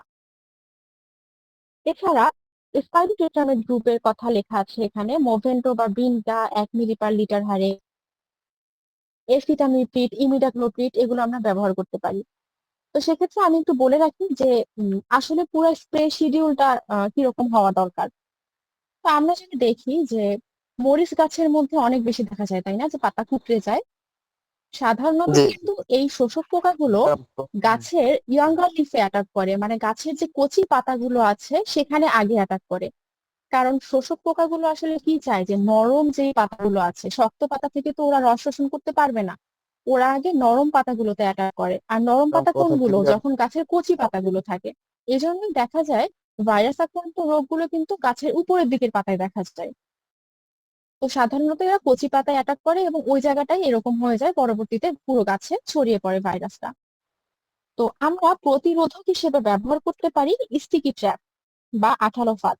এখন স্টিকি ট্র্যাপের মধ্যে আবার ভাইরাস কিভাবে আটকায়? এই যে আমি বলেছি, ভাইরাস দমনের, ভাইরাসকে আমি সরাসরি দমন করতে পারবো না, বরং ভাইরাসকে যে বহন করে নিয়ে যাচ্ছে, মানে বাহক, এই শোষক পোকাগুলো, সেই শোষক পোকাগুলোর জন্য আমি ব্যবস্থাপনা নিব। সেক্ষেত্রে আমার আঠালো ফাঁদ খুব ভালো কাজ করে। বিঘা প্রতি আমি 10 থেকে 12টা আঠালো ফাঁদ দিতে পারি। এখন আঠালো ফাঁদ বা কথা স্টিকি বলতে না, ট্র্যাপ কথা এগুলো কিন্তু কি কি ধরনের? হ্যালো, আমার কথা বোঝা যাচ্ছে না? কথা বোঝা যাচ্ছে যে বুঝতেছি ওনার একটা সমস্যা করতেছে। আপনি একটু বের হয়ে আবার আচ্ছা, মেহেদি ভাই, একটু আপনার নেটওয়ার্কের প্রবলেম কিনা আমি জানি না, কাইন্ডলি আপনি আরেকবার ট্রাই করুন যে একটু নেট অফ করে অন করুন। বোঝা যাচ্ছে তো? বাকিরা কি কথা শুনতে পাচ্ছেন? জি জি ম্যাম আমরা তো আপনি শোনা যাচ্ছে। আচ্ছা, তাহলে আমি নেটওয়ার্কের সমস্যা আগাই। যে আমার আচ্ছা, নেটওয়ার্কের সমস্যার জন্য হতে পারে। না, আমি ভেবেছিলাম আমার বোধহয় নেটওয়ার্কের সমস্যা, এই জন্য আমি ওয়াইফাই দিয়ে আজকে কানেক্ট হইনি, আমি ডাটা দিয়ে কানেক্ট করছি। আমার ওয়াইফাই আজকে খুব প্রবলেম করছিল। আচ্ছা, তো আমি যেটা বলছিলাম যে প্রতিরোধক হিসেবে আমরা স্টিকি ট্র্যাপ বা আঠালো ফাঁদ ব্যবহার করতে পারি। আঠালো ফাঁদগুলো কি কি কালার হয়ে থাকে বলুন তো, কেউ একজন আনমিউট করে বলুন। হলুদ নীল সাদা। হলুদ, নীল এবং সাদা। তো আমি বিঘা প্রতি বলেছি যে 10 আঠালো ফাঁদ দিব। তো আঠালো ফাঁদের মধ্যে কিন্তু দেখা যায় যে অনেক বেশি শোষক পোকা আটকায়। এখন প্রশ্ন হচ্ছে যে আমি এই স্টিকি ট্র্যাপটা কখন দিব এবং কিভাবে দিব। এই যে আমি বলেছি বিঘা প্রতি 10টা, সেক্ষেত্রে আমরা কোন 10টা দিব? 10টাই কি সাদা দিব, নাকি 10টাই হলুদ দিব, নাকি 10টাই নীল দিব? এটা আমরা আসলে কম্বাইন্ড করে দিতে পারি। যেমন 5 থেকে 6টা আমরা হলুদ আঠালো ফাঁদ দিতে পারি এবং সাথে 2টা বা 3টা, দুইটা থেকে 3টা নীল বা সাদা আঠালো ফাঁদ দিতে পারি। তো দেখা যাচ্ছে হলুদের মধ্যে কিন্তু অনেক ধরনের পোকা আটকায়। এখন যখন আমার একটা গাছ গজাইলো, গজানোর পর মোটামুটি গজানোর পর ডগা থেকে 1 থেকে 1.5 ফিট উপরে আমাদের এই আঠালো ফাঁদ গুলো সেট করতে হয় এবং প্রতি সপ্তাহে একটু একটু করে ভাসায় দিতে হয়। এখন আঠালো ফাঁদ দেওয়ার কারণটা কি? এই যে এই শোষক পোকাগুলো, এরা এই হলুদ কালার, লাল কালার, সরি, হলুদ, নীল এবং সাদা কালারের প্রতি অনেক বেশি অ্যাট্রাক্টেড হয়। তো ওরা আগে গাছের কাছে যাওয়ার আগে আগে হলুদটা ওদের চোখে পড়ে, এই জন্য দেখা যায় যে ওরা সবাই একসাথে আগে হলুদের মধ্যে গিয়ে আটকায়। তো যেহেতু ওখানে আঠা দেয়া থাকে, তাই ওখানে আটকানোর সাথে সাথে ওটা ওখানে অ্যাটাচ হয়ে যায়, মানে ওখানে আটকে যায়। এখন স্টিকিনেস এর উপর যদি আমি ভিত্তি করে বলি, তাহলে যে রাসেল আইপিএম এর আহ, আঠালো ফাঁদটা আছে, এটা কিন্তু অনেক বেশি স্টিকি, মানে আঠালো ভাবটা অনেক বেশি, এখানে অনেক ভালো পোকা আটকায় ইস্পাহানিটার থেকে। আর ইস্পাহানির যে আঠালো ফাঁদটা আছে, সেখানে কিন্তু ওই যে কিউলিউর দেয়া থাকে, মানে আঠালো ফাঁদ দেয়া থাকে যেখানে শোষক পোকা আটকাবে, সাথে ওই আঠালো ফাঁদের মধ্যে কিউলিউরও দেয়া থাকে। তো আমরা জানি যে কিউলিউর হচ্ছে ফেরোমন ট্র্যাপ হিসেবে ভালো কাজ করে। তো সেখানে কি হয়, ফেরোমন ট্র্যাপে কি আটকায়? মাছি পোকা আটকায়, মানে লাউ কুমড়ার জন্য সবচেয়ে ক্ষতি করে যে পোকাটা, সেই পোকাটাও আটকায়। তো এটাই হচ্ছে পার্থক্য, যে রাসেল আইপিএম এরটাতে আপনার আঠালো নেসটা বা স্টিকি নেসটা অনেক বেশি থাকে, আর আপনার ইস্পাহানির মধ্যে আঠালো স্টিকি ট্র্যাপের মধ্যে আবার হচ্ছে আপনার ফেরোমনটাও অ্যাড করা থাকে, ফলে ওই ইস্পাহানিটা যেটা আছে সেটা স্টিকি ট্র্যাপ এবং ফেরোমন ট্র্যাপ উভয় হিসেবেই কাজ করে। এটা গেল আমার প্রতিরোধ আমি কিন্তু এখানে বারবার আপনাদেরকে প্রথমেই বলেছি যে কাজটা ভালো করে করতে হবে, কারণ স্লাইডে কিন্তু এত ডিটেইলে দেয়া নাই। স্লাইডে শুধু আমি পয়েন্ট গুলো দিয়ে দিয়েছি, বাট ব্যাখ্যাগুলো কিভাবে কি করব এগুলো কিন্তু আমি মুখেই বলবো। আচ্ছা, এখন প্রতিকারে যাই। প্রতিকার হিসেবে আমরা কি করব? আমরা হচ্ছে কেমিক্যাল অ্যাপ্লাই করব, যেমন স্পাইরোটামেট, এসিটামিপ্রিড, ইমিডাক্লোপ্রিড। এক্ষেত্রে দেখা গেছে যে আমরা যদি প্রথমটা কোনো লিকুইড দেই, পরেরটা আমরা দিব সলিড। যেমন স্পাইরোটেট্রামেটের পাশে কিন্তু আমি লিখে দিয়েছি যে 1 মিলি পার লিটার হারে। এই যে 1 মিলি, এটা দেখেই বোঝা যাচ্ছে যে এটা একটা লিকুইড লিকুইড ইনসেকটিসাইড। এবং পরের যে এসিটামিপ্রিড আমি লিখে দিয়েছি, প্লাটিনাম, বিসমার্ক, তুন্দ্রা, এগুলো হচ্ছে সলিড ইনসেকটিসাইড। এটা কিভাবে বুঝবো? ওই যে এখানে গ্রাম লেখা আছে। এবং ইমিডাক্লোপ্রিডের পাশে আমি লিখে দিয়েছি 1 মিলি পার লিটার, মানে এটা একটা লিকুইড। তো দেখা যায় যে যদি আমরা বারবার একই ধরনের গ্রুপ স্প্রে করি, তখন কিন্তু সেই পোকাটা প্রথমবার মরলেও পরবর্তীতে সেটা আর দমন করা যায় না। ওরা রেজিস্ট্যান্সি গ্রো করে, ওদের জেনেটিক স্ট্রাকচার ওরা চেঞ্জ করে ফেলে। ফলে ওই একই ধরনের কীটনাশক বারবার বারবার ব্যবহার করার ফলে ওই পোকার মধ্যে অটোমেটিক একটা রেজিস্ট্যান্সি গ্রো করে, ওরা আর ওই কীটনাশক দ্বারা দমন করা যায় না। তাই আমরা চেষ্টা করবো গ্রুপ চেঞ্জ করতে। এই জন্য কিন্তু সবসময় বলা হয় যে প্রথমবার যে গ্রুপটা দেওয়া হবে, পরের বার যাতে আমরা গ্রুপ চেঞ্জ করে আরেকটা দেই। তো আমরা এভাবে দিতে পারি। এখন আমি প্রতিকার ব্যবস্থাপনাটা একটু বলবো, এটা একটু মনোযোগ দিয়ে শুনবেন। যদি আমি প্রথমে লিকুইড দিই স্পাইরোটেট্রামেটে হয়তো আমি মোভেন্টো দিলাম। মোভেন্টো দেওয়ার পর এর পরের দিন বা এর 2 দিন পর আমি বায়োএনভি বা বায়োভাইরান স্প্রে করে দিব। প্রথম স্প্রেটা এভাবে গেল। এরপর যদি আমি দেখি যে না, দমন হচ্ছে না, আমরা দ্বিতীয় স্প্রেটা দিতে পারি মোটামুটি 5 থেকে 6 দিন পর। সেটা কি দিব? এসিটামিপ্রিড দিব। যেহেতু প্রথমটা লিকুইড দিচ্ছি, এখন আমরা দিব সলিডটা। এবং এসিটামিপ্রিড যেদিন দিব, তার 1 দিন বা 2 দিন পর আমি আবার বায়োএনভি বা বায়োভাইরান দিতে পারি। এটা সম্ভবত ইস্পাহানি কোম্পানির বায়োএনভি বা বায়োভাইরান দিতে পারি। তারপরে যদি দেখি যে না, কোনোভাবেই কন্ট্রোল হচ্ছে না, সেক্ষেত্রে আমি আবার মোটামুটি 5 থেকে 6 দিন পর ইমিডাক্লোপিড দিব। এবং ইমিডাক্লোপিড যেদিন দিব, তার 1 দিন বা 2 দিন পর আমি বায়োএনভি বা বায়োভাইরান স্প্রে করতে পারি। আর স্প্রে করার ক্ষেত্রে অবশ্যই মনে রাখতে হবে, স্প্রে আমরা করব বিকেলের দিকে। এখন আমাকে কেউ একজন বলুন যে শোষক পোকা দমনের ক্ষেত্রে আমরা আহ কি ব্যবস্থাপনা নিব, প্রতিকার ব্যবস্থাপনা হিসেবে কি নিব? স্প্রে শিডিউলটা একটু বলুন। আমরা প্রথমে স্পাইরোটেট্রামেট গ্রুপের যে ওষুধটা আছে সেটা আমরা প্রথমে দিব, তার 1 বা 2 দিন পরে বায়োএনবির বা বায়োভাইরন দিব। যদি এটাতে কাজ না হয় তাহলে আমরা 6-7 দিন পরে অ্যাসিটামিপ্রিড গ্রুপের এগুলা সলিড এগুলো দিতে পারি, এবং তার 1-2 দিন পরে বায়োএনবির বা বায়োভাইরন দিব। যদি এটাতেও কাজ না হয় তাহলে আমরা 6-7 দিন পরে ইমিডাক্লোপ্রিড গ্রুপের ওষুধ এবং এর 1-2 দিন পরে বায়োএনবির বা বায়োভাইরন দিতে পারি। দিতে পারেন, আচ্ছা ঠিক আছে। আর থ্রিপস এর কথা যে বলেছি, মরিচ গাছে কিন্তু থ্রিপস অনেক বেশি অ্যাটাক করে। ওই যে থ্রিপস এর জন্য মরিচ গাছটা পাতা কুঁকড়ে আসে, লিফ কার্ল হয়ে যায়। আচ্ছা আপু, থ্রিপস এর জন্য একটু ওই যে প্রশ্ন ছিল এই সাকসেন্ট জায়গায়। একটা আছে।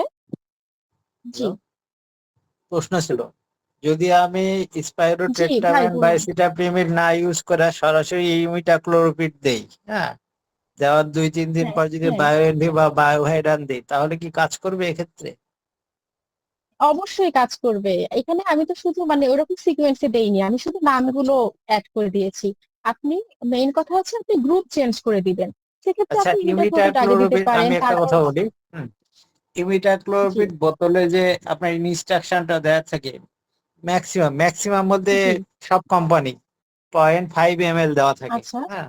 তো জি আমি যখন 0.5 ml থাকে। 0.5 ml, এখানে আপনি বলতেছেন 1 ml, এক্ষেত্রে কোনো সমস্যা হবে কিনা, হ্যাঁ, বিষয়টা জানতে চাচ্ছিলাম। আচ্ছা, এখানে না, ইমিডাক্লোপিড 0.5 ml হবে। এখানে সম্ভবত আমি ভুলে 1 ml দিয়েছি। ইমিডাক্লোপিড 0.5 ml করেই দেওয়া হয়। আর অ্যাসিটাপ্রিমিড সাধারণত এখন যেটা পাওয়া যাইতেছে অ্যাসিটাপ্রিমিড প্লাস কার্টাপ, দুইটা একসাথে থাকে, হ্যাঁ। তো ওইটা জি দিলে কি হবে আচ্ছা, কাজটা? আসসালামু আলাইকুম। স্টার্টআপ, হ্যাঁ জি, অ্যাসিটামিপ্রিড প্লাস স্টার্টআপ এটাও দিতে পারেন অ্যাসিটামিপ্রিড শোষক পোকার জন্য। আর স্টার্টআপটা আমি এক্সাক্ট এখন বলতে পারছি না, ভুলে গেছি। ডাবল কম্বিনেশন থাকে তো এখন ম্যাক্সিমাম বীজগুলোই।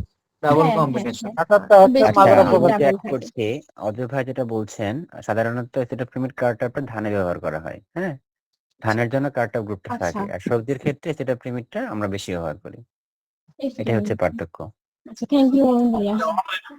ক্লাসের মধ্যে প্রশ্ন করলে আসলে ক্লাসের আসসালামু আলাইকুম।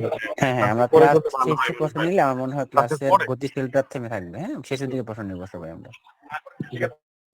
হ্যালো, ভাই, এখানে আমার একটু কথা আছে যে আসলে ক্লাসের পরে যদি ইয়া করা হয়, দেখা গেছে এখন এই মুহূর্তে একটা জিনিস আসছে, ওইটার সাথে সাথে যদি না ক্লিয়ার হয় পরবর্তীতে আসলে ক্লিয়ার হয় না। তবে আমরা একটু লিমিটের ভিতর নোট ডাউন করে রাখেন, অথবা ক্লাসটা নষ্ট হয় তাহলে করলেও ক্লাস হয়। করতে তারও সমস্যা হয়, ক্লাসে মনোযোগ দেওয়া যায় না। এটাই তো বললাম যে একটু লিমিটের ভিতরে আমরা প্রশ্ন করব, তবে দুই একটা প্রশ্ন শুনে আশা আমার করছি। মনে হয় লিখে রাখলে আচ্ছা ঠিক ভালো আছে, হয়। আমরা আগাচ্ছি, আপনি নোট করে রাখেন, মাঝখানে আমরা সুযোগ দিব, আচ্ছা, তাহলে আমরা তাহলে শুরু আপনাদের করি। প্রশ্নগুলো আমরা শেষে এখানে ক্লিয়ার হয়ে একটা যাবে। ছবি আমি দিয়েছি। এই ছবিটা দেখে কি মনে হচ্ছে এটা কিসের? আচ্ছা, এখানে লেখা চলে আসছে মাকড়ের কারণে এই রোগটা হয়েছে। তো মাকড় যদি আক্রমণ করে সেক্ষেত্রে আমরা প্রাথমিক পর্যায়ে দিতে পারি 80% সালফার 2 গ্রাম পার লিটার হারে। আর মাকড়ের ক্ষেত্রে একটা কথা আমরা মাথায় রাখতে পারি যে মাকড়ের জন্য এবামেকটিন 1.8 ইসি যেটা আছে সেটা খুব ভালো কাজ করে, 1 মিলি পার লিটার হারে স্প্রে করব আমরা। আর যদি দেখি যে আক্রমণ খুব বেশি হয়ে যাচ্ছে সেক্ষেত্রে আমরা প্রোপারজাইড দিতে পারি 2 মিলি পার লিটার হারে, বা স্পাইরোমেসিফেন গ্রুপ দিতে পারি, এর ওবেরন আছে 1 মিলি পার লিটার হারে স্প্রে করতে পারি। এরপরে আমি এখানে কিছু পোকার ছবি দিয়েছি।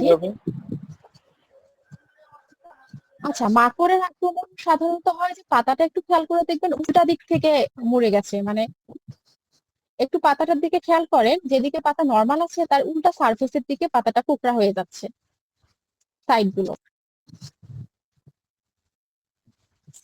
এভাবে আমরা বুঝতে পারি যে এটা আসলে মাকড়ের আক্রমণ। আর এখানে মাকড়ের এই ছবিটার মধ্যে যে উপরে সাদা সাদা দেখা যাচ্ছে এটা আসলে মাকড়ের জন্য না, এখানে আমি যখন ছবিটা তুলেছি তার আগের দিন স্প্রে করা হয়েছিল, তাই এই সাদা স্তরটা দেখা যাচ্ছে। আচ্ছা, এরপরে আসি, এটা red pumpkin beetle. Red pumpkin বিটলের যেটা লক্ষণ সেটা হচ্ছে, মেইন লক্ষণই হলো রেড পামকিন বিটল যখন খায় তখন এর চারপাশে একটা টার্গেট এরিয়া ঠিক করে রাখে যে এই গোলাকার ছিদ্রের ভেতরের অংশটা সে খাবে। এবং রেড পামকিন বিটল সবচেয়ে বেশি আক্রমণ করে 2 থেকে 3 পাতা থাকা অবস্থায়, মানে ছোট অবস্থায়। প্রথম দিকে কোনো একজন ভাই জিজ্ঞেস করেছিলেন যে মানে কখন আক্রমণ করে, এটা জানা থাকলে আসলে আমাদের ব্যবস্থাপনা নিতে সুবিধা হয়। তো রেড পামকিন বিটলের ক্ষেত্রে আমরা যেটা দেখলাম যে যখন চারা গাছ ছোট অবস্থায় থাকে, 2 থেকে 3 পাতা থাকা অবস্থায়, তখন এটা আক্রমণ করে। এক্ষেত্রে খুব ভালো কাজ করে যদি আমরা চারাকে নেট দিয়ে ঢেকে রাখি। তো যদি আমরা চারাকে নেট দিয়ে ঢেকে রাখি সেক্ষেত্রে কিন্তু রেড পামকিন বিটেল পাশাপাশি এফিড, হোয়াইট ফ্লাই এগুলো দমন হয়ে যায়। আর যদি দেখি যে red pumpkin betel already attack করছে, বড় অবস্থায় দেখা যাচ্ছে পোকাগুলোকে, সেক্ষেত্রে আমরা সাইপারমেথ্রিন দিতে পারি, বা ফেনিট্রোথিয়ম গ্রুপ দিতে পারি, বা ম্যালাথিয়ন গ্রুপ দিতে পারি। আচ্ছা, এখানে আরেকটা পোকা দেয়া আছে ফ্লি বিটেল। এই যে কোনো ধরনের বিটেলের ক্ষেত্রে আসলে সাইপারমেথ্রিন আমরা দিতে পারি, তো এখানেও সাইপারমেথ্রিন গ্রুপটা স্প্রে করা যেতে পারে। এখানে কিছু ছবি যুক্ত করা হয়েছে। প্রথম যে ছবিটা সেটা হলো কাঁঠালে পোকা, এবং পরের নিচের যে ছবিটা আছে সেটা হলো লেডিবার্ড বিটেল। এখন আমাকে কেউ বলতে পারবেন যে কোনটা ভালো, কাঁঠালে পোকা ভালো নাকি লেডিবার্ড বিটেল ভালো? মানে এই দুইটা কেন আমি লেডিবার্ড একসাথে বিটেল দিয়েছি? ভালো, এটা আমাদের বন্ধু পোকা। লেডিবার্ড বিটেল ভালো, এটাকে বন্ধু পোকা বলা হয়ে থাকে। কেন বলা হয়? কারণ এই যে নিচে যে ছবিটা আছে সেই ছবির মধ্যে দেখা যাচ্ছে লেডিবার্ড বিটেল অনেকগুলো এফিড বা জাপ পোকাকে ধরে ধরে খাচ্ছে। তার মানে যেই শোষক পোকাগুলো আমাদের গাছের মধ্যে মোজাইক তৈরি করে বা বিভিন্ন ধরনের রোগ তৈরি করে, সেই শোষক পোকাগুলোকে ধরে ধরে খায় লেডিবার্ড বিটেল। এই জন্য লেডিবার্ড বিটেলকে বলা হয় বন্ধু পোকা। এখন কাঁঠালে পোকার ক্ষেত্রে এর যে গায়ের কালারটা একটু খেয়াল করেন, গায়ের কালারটা একটু মেটে কালার হয়, আর লেডিবার্ড বিটেলের ক্ষেত্রে কিন্তু একটু চকচকে হয় গায়ের কালারটা, এবং এর আশেপাশে নর্মালি এফিড দেখা যায় যে ও আসলে এফিড খাইতেই যায়। এখন পরবর্তীতে আমি যে ছবিটা যুক্ত করেছি এই ছবির মধ্যে, এটা লাউ, কুমড়া, শসা, করলার মধ্যে সবচাইতে বেশি দেখা যায়। এটা কেউ বলতে পারবেন কি? মাছি পোকা। মাছি পোকা। মাছি পোকা। আচ্ছা, এটা হলো মাছি পোকা। তো আমরা একটু ছবিগুলোর দিকে তাকাই। প্রথম যে ছবিটা আছে সেই ছবির মধ্যে কি দেখা যাচ্ছে? একটা গাছের ফলটা কিন্তু পুরো বিকৃত সাইজ হয়ে গেছে, নিচের একটু অংশ পচা দেখা যাচ্ছে। আচ্ছা, আমি একদম যখন ক্লাস শুরু করি তখন একটা পচার কথা বলেছিলাম, সেই পচাটা কি, নাম কি ছিল? ক্যালসিয়ামের কেউ অভাবে আনমিউট করে বলুন। ব্লোজম জি, এন্ড রড। ওই রোগটার নাম কি ছিল? Blossom blossom end rot. এখন প্রশ্ন হচ্ছে, আমি ফল দেখে কিভাবে বুঝবো যে এটা ব্লোজম এন্ড রট নাকি এটা মাছি পোকার জন্য হয়েছে? ব্লোজম এন্ড রড নিচ থেকে দেখেন এই রড নিচ থেকে যদি নিচের দিক থেকে হয়ে আর আসে। যদি এমনিতে জি, ছিদ্র করে একটা গাম বের হয় তাহলে আমরা সেটা বুঝি মাছি পোকা। এক্স্যাক্টলি, একদম ভাইয়া সঠিক বলেছেন। যে আমি এই প্রথম যে এই ফলটা যদি কাটলে কিন্তু দেখা যাবে এই যে এই পচা জায়গাটার মধ্যে অসংখ্য লার্ভা দেখা যাবে, মাছি পোকা বা ফ্রুট ফ্লাই এর অসংখ্য লার্ভা দেখা যাবে। এবং এই লার্ভা দেখা গেলেই আমি শিওর হব যে হ্যাঁ, এটা আসলে মাছি পোকার জন্য হয়েছে।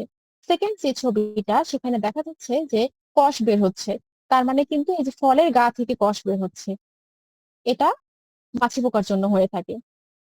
এই ছবিটাতে দেখা যাচ্ছে যে একটা ফলের মধ্যে মাছি পোকা বসে আছে, এটা ওভিপোজিটর দিয়ে ভেতরে তার হুলটা প্রবেশ করায় এবং এখানে তারা হচ্ছে ডিম পাড়ে। এই ডিমের ভেতর থেকে অনেকগুলো লার্ভা বের হয়। এখানেও দেখা যাচ্ছে যে একটু ছোট ছিদ্র কালো হয়ে গেছে। এখানে করলার মধ্যে দেখা যাচ্ছে করলা শুকায় গেছে এবং একদম বিকৃত সাইজ হয়ে গেছে, এটাও কিন্তু কাটলে দেখা যাবে অসংখ্য লার্ভা। তাহলে আমি বুঝলাম যে মাছি পোকা আমি তখনই বুঝতে পারবো যখন আমি এরকম এই লক্ষণগুলো দেখবো, পচে গেছে বা সাইজ বিকৃত হয়ে গেছে বা হলো কষ বের হচ্ছে, তখন আমি ফলটা কাটবো, কাটার পর আমি দেখবো লার্ভা আছে, তখনই আমি শিওর হব যে এটা মাছি পোকা। এখন আমি এখানে লিখেছি যে ফলের সাইজ বিকৃত হয়, কষ বের হয়। আওয়াজ আসতেছে, একটু আনমিউট করুন আপনারা। আকাশ ভাই, আপনার আনমিউট করতে হবে। আচ্ছা, আমরা তাহলে আগাই। তো মাছি পোকার ক্ষেত্রে দমন ব্যবস্থাপনা আমরা কিন্তু আহ, যখন মাছি পোকা অ্যাটাক করে ফেলছে তারপর কিন্তু স্প্রে করে খুব বেশি লাভ হয় না। কারণ মাছি পোকাটা আসলে আক্রমণ করে যখন গর্ভাশয়টা তৈরি হয় ফুলের, ঠিক তখন ওখানে গিয়ে আসলে মাছি পোকাটা ডিম পাড়ে। তো এই জন্য আমাদের ব্যবস্থাপনা নিতে হবে আগেই, মানে ফল হয়ে গেছে এখন আমি দেখতেছি যে আমার ফল পচে যাচ্ছে, তখন না, আমি প্রতিরোধক ব্যবস্থা হিসেবে নিব। সেটা হলো ফুল ফোটার আগে বিঘা প্রতি 10 থেকে 12টা টারজান ফাঁদ বা ফেরোমন ফাঁদ আমরা দিতে পারি।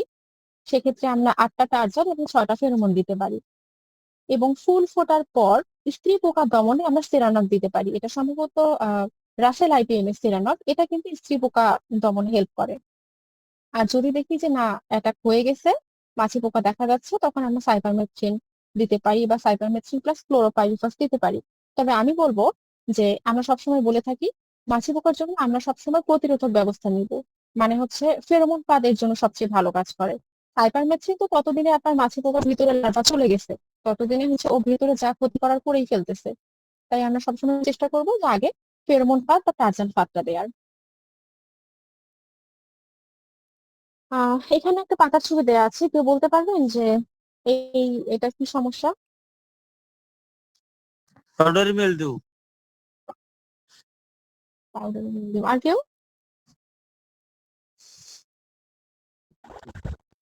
বিটল পোকার মতন এটা কিন্তু পাউডারি মিলডিউ না। আমি প্রথমে লিফ পোকা মাইনার যখন পড়াচ্ছিলাম তখন আমি জি বলেছিলাম যে লিফ মাইনার নামের একটা পোকা আছে, এটাকে ম্যাপ পোকা বলা হয়, কারণ এই যেদিকে যেদিকে যায় সেদিকে সেদিকে ম্যাপের মতো তৈরি হয়। এই যে এখানে কিন্তু অসংখ্য ম্যাপের মতো তৈরি হয়েছে। তো লিফ মাইনার বা পাতা সুরঙ্গকারী পোকা দমন করার উপায় হচ্ছে শোষক পোকার মতোই, মানে আমরা আঠালো ফাঁদ দিব, ফেরোমন ট্র্যাপ এখানে আমরা ব্যবহার করতে পারি। এমামেকটিন বেনজয়েড ভালো কাজ করে, যেমন প্রোক্লেম ওয়ান্ডার। আচ্ছা, এখানে আমি একটু বলি, এখানে আমি বলছি এমামেকটিন বেনজয়েড, আরেকটা আছে এবামেকটিন। বলুন তো এবামেকটিন আমি কোথায় বলেছিলাম যে এবামেকটিন কিসের জন্য ভালো কাজ করে? মাকড়ের জন্য ভালো। এভামেকটিন মাকড়ের হচ্ছে জন্য, জি 1.8 ইসি, যেটা নালি বলা হয় বাংলায় অনেকটা। জি, ওটা হচ্ছে মাকড়ের জন্য ভালো কাজ করে। আর এমামেকটিন যেটা, এটা আমার আসলে খুব উল্টাপাল্টা হতো আগে, এই জন্য আমি আরেকবার ক্লিয়ার করলাম। এমামেকটিন বেনজয়েডটা কাজ করে এই যে লিফ মাইনারের জন্য ভালো। এছাড়া আমরা ইমিডাক্লোপিড দিতে পারি, স্ক্রিন এসটিরামিপ্রিড দেখা যাচ্ছে না দিতে আপু, পারি। স্ক্রিন দেখা যাচ্ছে না। স্ক্রিন দেখা যাচ্ছে না? না, স্লাইড দেখা যাচ্ছে না। এখন আচ্ছা, দেখা যায়। কখন থেকে লিফ মাইনার থেকে দেখা গেছে? হ্যাঁ, এখন দেখা যায়। ভাই নেটের সমস্যার কারণে অনেক সময় হয় এটা, দেখা যায় না। জি জি, এটা সমস্যা ম্যাম হচ্ছে। নেট সমস্যার কারণে আমার প্রায় 70% আমি দেখতেই পারতেছি না, আমার ওই যে টেলিটকের নেটের কারণে। ও আচ্ছা আচ্ছা, এখন দেখা যাচ্ছে কি? দেখা যাচ্ছে। হ্যাঁ, দেখা যাচ্ছে। আচ্ছা, ঠিক আছে। তো এটা ছিল যেটা বলেছিলাম যে লিফ মাইনার যেদিকে যেদিকে যায় পোকা সেদিকে সেদিকে দাগ হয়ে থাকে ম্যাপের মতো, এই জন্য একে ম্যাপ পোকা বলে। এবং এটা দমন ব্যবস্থাপনা আমি অলরেডি বলেছি শোষক পোকার মতো, শোষক পোকার দমন ব্যবস্থাপনা একই। আচ্ছা, এখানে কিছু ধরনের ফাঁদ দেখানো হয়েছে, যেমন অ্যারেস্ট ফেরোমন ফাঁদ, টার্জান ফেরোমন ফাঁদ এখানে দেয়া আছে। এই যে এই টার্জান ফেরোমন ফাঁদে কিন্তু অনেক মাছি পোকা আটকায়। এখানে হচ্ছে আপনার কোনো পানি দিতে হয় না। এই যে পেঁপের জমিতে টার্জান ফেরোমন ফাঁদ দেওয়া হয়েছে, দেখাই যাচ্ছে অনেক মাছি পোকা আটকেছে এখানে। এবং এখানে ডান দিকে উপরে যে ফেরোমন ফাঁদটা আছে এটা অনেক বেশি ব্যবহার করা হয়, পানিযুক্ত ফেরোমন ফাঁদ এটাকে বলা হয়। তো এটা দেওয়ার নিয়ম হচ্ছে এই যে এখানে একটা ত্রিকোণাকার ত্রিভুজের মতো উপরে কেটে নিয়েছে, এখানে একটা লিউর ঝুলিয়ে দিয়েছে, এটাকে অনেক সময় আঞ্চলিকভাবে তাবিজ বলা হয়ে থাকে। এটার একটু নিচে ডিটারজেন্ট মিশ্রিত পানি দেয়া হয়েছে। এই লিউরের জন্য হয় কি, যে এই পোকাগুলো আছে মাছি পোকার যে পুরুষ পোকাগুলো আছে এগুলো এটার প্রতি আকর্ষিত হয় এবং দৌড়ে আসে এখানে। এখানে এসে এই যে এখানে হচ্ছে ডিটারজেন্টের মধ্যে যখন পরে আটকায় যায়, আলটিমেটলি ওখানে মরে যায়। এইভাবে আসলে ফেরোমন ট্র্যাপ কাজ করে থাকে। তো এখানে নিচে একটা ইয়েলো স্টিকি ট্র্যাপ দেখানো হয়েছে বা হলুদ আঠালো ফাঁদ। এটা কুমড়া গাছের নিচে ছিল, আমাদের গ্রামের বাড়িতেই ছিল এটা। তো এই হলুদ আঠালো ফাঁদের মধ্যে অসংখ্য কিন্তু শোষক পোকা আটকেছে এখানে। এরপরে আমরা যাই কৃত্রিম পরাগায়নের সময়। আমরা প্রথমেই বলেছি পুরুষ ফুল এবং স্ত্রী ফুল শনাক্তকরণের সময় যে কিউকারবিটাসি জাতীয় যে গাছগুলো আছে সেগুলোর ক্ষেত্রে কৃত্রিম পরাগায়নের একটা বিষয় থাকে, এই জন্য আসলে পুরুষ ফুল এবং স্ত্রী ফুল শনাক্ত করা জরুরি। তো কৃত্রিম পরাগায়নের কিছু স্পেসিফিক টাইম আছে, যেমন লাউয়ের ক্ষেত্রে পরাগায়ন করা হয় সাধারণত 4টা থেকে 7টার মধ্যে, মানে বিকাল 4টা থেকে 7টার মধ্যে, সন্ধ্যা 7টার মধ্যে। মিষ্টি কুমড়ার ক্ষেত্রে সকাল 6টা থেকে সকাল 8টার মধ্যে।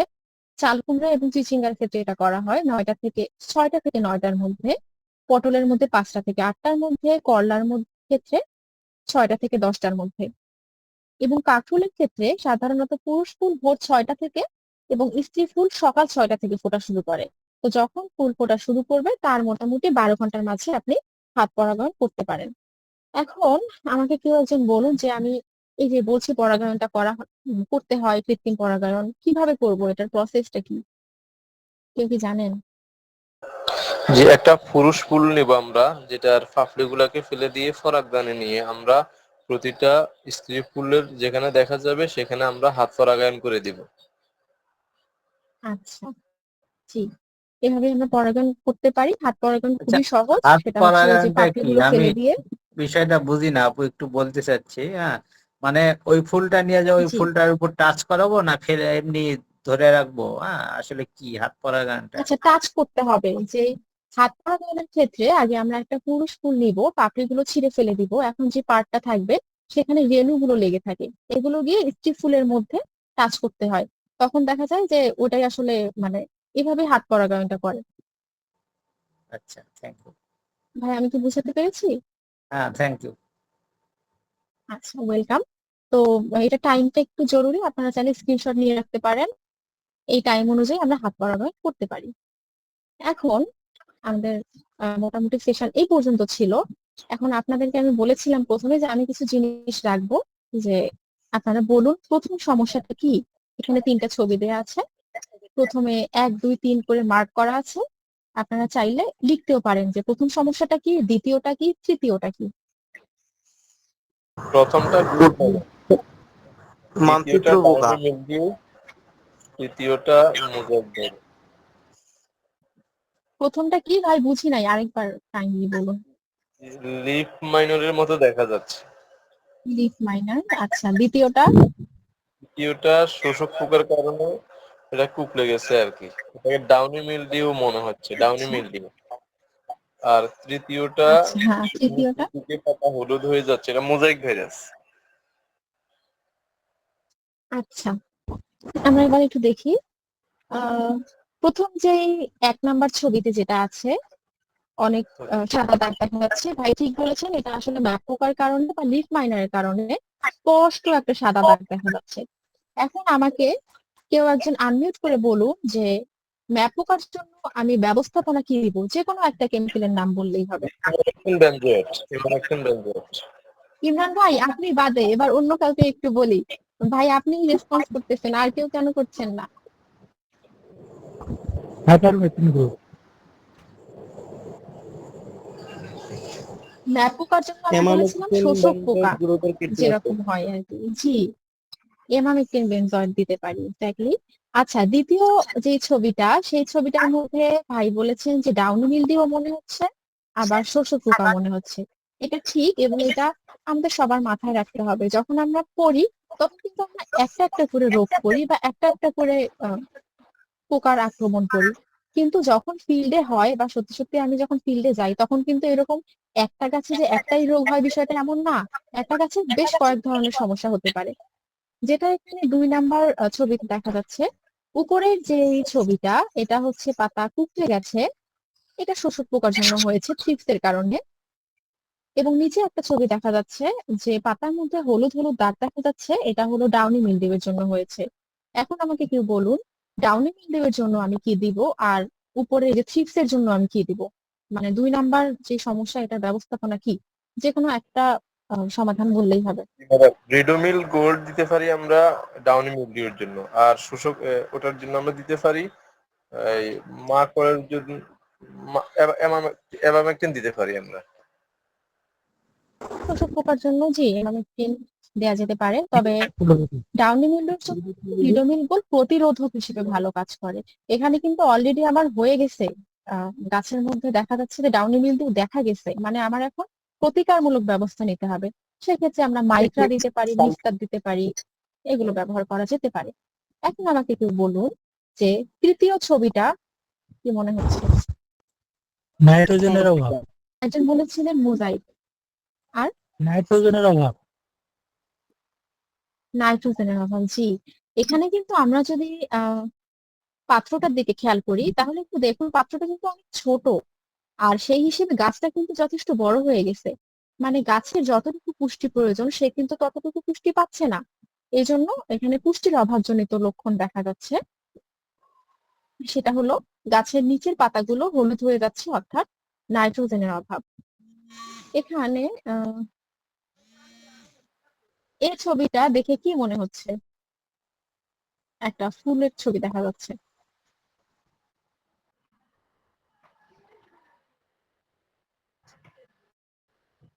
কেউ বলতে পারবেন? ফুলে পোকা আছে। এখানে প্রথম যে ছবিটা আছে সেটা হলো ফুলের মাঝখানটা কালো হয়ে গেছে, এবং এই ফুলটাকে যখন আমি কাটছি, কাটার পর দেখছি যে এখানে একজন হাতে ধরে আছে না ফুলটা, একদম ভিতরে একটু খেয়াল করলে দেখেন সাদা লার্ভা দেখা যায় কিনা।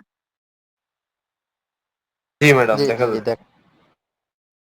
সাদা লার্ভা দেখা যাচ্ছে, তার মানে কি, এই যে আমরা বলেছিলাম যে মাছি পোকা কিন্তু আক্রমণ করে ফল হওয়ার আগেই, মানে ফুল যখন হচ্ছে তখনই। এই জন্য কিন্তু আমাদের ব্যবস্থাপনাটা আগেই নিতে হয়। তো এই যে ফুলটা যখন আমি দেখলাম কালো হয়ে গেছে, এটা ভাঙার পর বা কাটার পর দেখলাম ভিতরে লার্ভা দেখা যাচ্ছে, মানে ইতোমধ্যে মাছি পোকা সেখানে ডিম পাড়ছে, লার্ভাও হয়ে গেছে। এখন এই যে নিচের যে ছবি দুইটা আছে মিষ্টি কুমড়ার, এই ছবিটা দেখে, প্রথম ছবিটা দেখে আপাত দৃষ্টিতে কি মনে হয় যে আহ এটা হয়তো পচে গেছে, ফল পচা রোগ, তাই না? ক্যালসিয়ামের অভাবজনিত লক্ষণ। এটা হলো পরাগায়নের অভাব। আচ্ছা, এই যে এটাতেও আমাদের মাছি পোকা পচাগুলো কিন্তু আক্রমণ এখন করছে। এখন ক্লিয়ার হবে। জি, এখন কিন্তু আমাদের এই যে পচাগুলো কেন হয়, কিভাবে বুঝবো, সেটা ক্লিয়ার হবে। আমি প্রথমে একটা ছবি দেখিয়েছিলাম ব্লোজোমেন রড, সেটা হলো ফলের পিছন দিক থেকে পচা শুরু হবে, মানে যেই দিকটা হচ্ছে আপনার গাছের সাথে লাগানো, সেই দিকে না, তার অপোজিট দিক থেকে। আর এই যে এই 4 নাম্বার ছবিটা, এটা দেখে মনে হচ্ছে কিছু একটা হয়েছে পচা। সেটা কি ব্লোজোমেন রড, নাকি অ্যানথ্রাকনোজ, নাকি পরাগায়নের অভাব, নাকি হচ্ছে মাছি পোকার কারণে? খুবই সহজ, আমরা যখন ফলটা কাটলাম কাটার পর দেখলাম অসংখ্য লার্ভা এখানে, এই যে এখানে ছিল লার্ভা, এখানে 2টা লার্ভা দেখা যাচ্ছে, এই যে পেছনের অংশটা এটা তো ক্লিয়ার আসেনি, এখানেও লার্ভা ছিল। বুঝাতে পেরেছি? আপনি কিন্তু মাছি পোকার জন্য সবচেয়ে বেশি ফল পচে থাকে, এটা আপনি এভাবেই ক্লিয়ার হবেন। এরপরে 5 নম্বর যে, আচ্ছা এখন আমাকে কেউ একজন বলুন যে মাছি পোকার জন্য আমি কি করব, দমন ব্যবস্থাপনা। সাইফারমেথ্রিন দিতে পারি আমরা। মাছি পোকার জন্য সবচেয়ে ভালো কি কাজ করে? ইমরান ভাই আপনি বাদে অন্য যে কেউ বলেন। ফেরোমন ফাঁদ সবচেয়ে ভালো কাজ করে। এমন বাদ। ফেরোমন খুব ভালো কাজ করে, আচ্ছা হ্যাঁ, ফেরোমন ফাঁদ ভালো কাজ করে এবং সেটা ফুল ফোটার আগেই দিতে হবে। এরপর 5, 6, 7 3টা ছবিতে শুধু আছে। ফেরোমন 5 নম্বর আপু, ছবি কি? আচ্ছা ওই যে মাছি পোকার জন্য সবচেয়ে বেশি আমি আসলে আক্রমণের শিকার, তো ওইটা তো আসলে ফেরোমন ফাঁদেও তো কাজ হয় না। এক্ষেত্রে সবচেয়ে ওষুধ রাসায়নিক দমন ব্যবস্থা কোনটা সবচেয়ে ভালো কাজ করে? ভাই আপনি কি আপনি ফেরোমন ফলের জন্য দিবেন ওটা আবার দিচ্ছিলেন? জি, কোন প্রোডাক্টে, মানে মানে আপনার ফসলটা কি সেটা একটু জানতে চাচ্ছিলাম। মিষ্টি কুমড়া, লাউ, তারপরে করল্লা। আচ্ছা, আচ্ছা, এই বিষয়ে আমি মানে করি। আহ, যে ব্যাখ্যাটা জি যখন ভাইয়া। দেওয়া হচ্ছিল, একটা বিষয় বলা হয়েছিল যে ডিম পারে। হ্যাঁ, আমরা আসলে যেটা করি, মাছি পোকা যখন আক্রমণ শুরু হয় তখন ব্যবস্থাটা নেই, এটা একটা বিষয়। আর এখানে কিন্তু পুরুষ পোকা মরে, স্ত্রী পোকা কিন্তু মরে না। তো আমার এই ক্ষেত্রে যেটা আপনার প্রতি পরামর্শ থাকবে, এটা শুরু যে মাটির যে জীবন চক্র একটা ধাপ, সেটা মাটিতে থাকে। তো আমাদের যে 3টা জায়গায় ধাপ ব্যবস্থা নিতে পারি। এক, মাটি যখন চাষ দিব, গভীর চাষ দিলে পিঁপড়াগুলো যে নষ্ট হয়ে যায়, তখন এটা ব্যবস্থা নেওয়া। দ্বিতীয়ত হচ্ছে যে আমাদের ফুল আসার আগেই আমাদের ব্যবস্থা শুরু করা। সেক্ষেত্রে কি করবেন, সেক্ষেত্রে পরামর্শ হচ্ছে একটা রাইকোমিস একটা প্রোডাক্ট আছে, এই প্রোডাক্টটা হচ্ছে পিঁপড়া নষ্টের জন্য কাজ করে।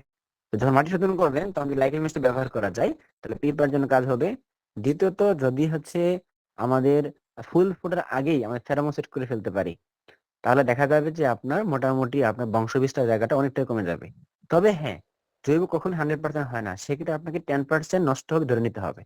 কিন্তু আপনি যদি 2টা ব্যবস্থাপনা আগে থেকে নিতে পারেন, তাহলে আশা করা যায় আপনি ভালো পরিমাণে রেজাল্ট পাবেন। কিন্তু আমরা যেটা মনে করি যে আমার যদি 70 থেকে 80% রেজাল্ট আসে, আমি মনে করি এটা খুব ভালো একটা রেজাল্ট। আমি বুঝতে পারছি কিনা ভাই কি? না ভাই, আমি বুঝিনি আসলে।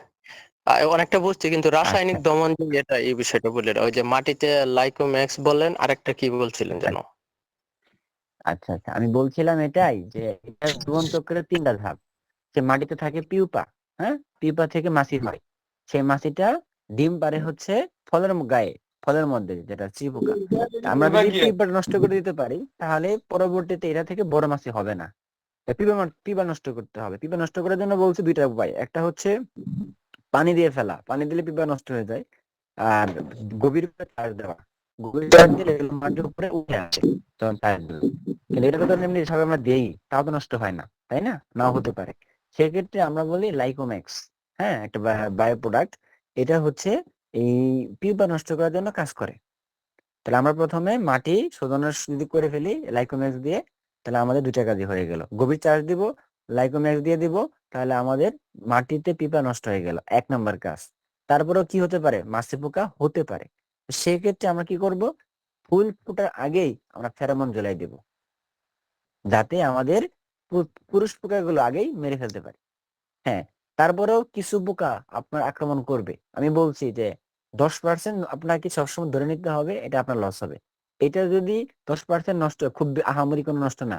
হ্যাঁ, আমরা কখন 100% কোনো কিছু পাই না। তো আপনি এটা ছেড়ে দিবেন। আর যদি মনে করেন যে না আমি কেমিক্যাল দিব, দিতে পারেন। কিন্তু কেমিক্যাল দিলে তো আমার আপনার সবার জন্য ক্ষতিকর, বিশেষ করে এই যুগে সবজির ক্ষেত্রে। কারণ এটাকে আমরা 2 থেকে 3 দিন পর তুলতে হয়। সেজন্য আমরা এটা চেষ্টা করি যে আপনি 10% বাদ দেন, এই 80% যদি নিশ্চিত হতে পারেন যে না আমার মোটামুটি ফল ভালো টিকতেছে, একদিনে নষ্ট হচ্ছে, তাহলে আপনার জন্য এটা ভালো দিক।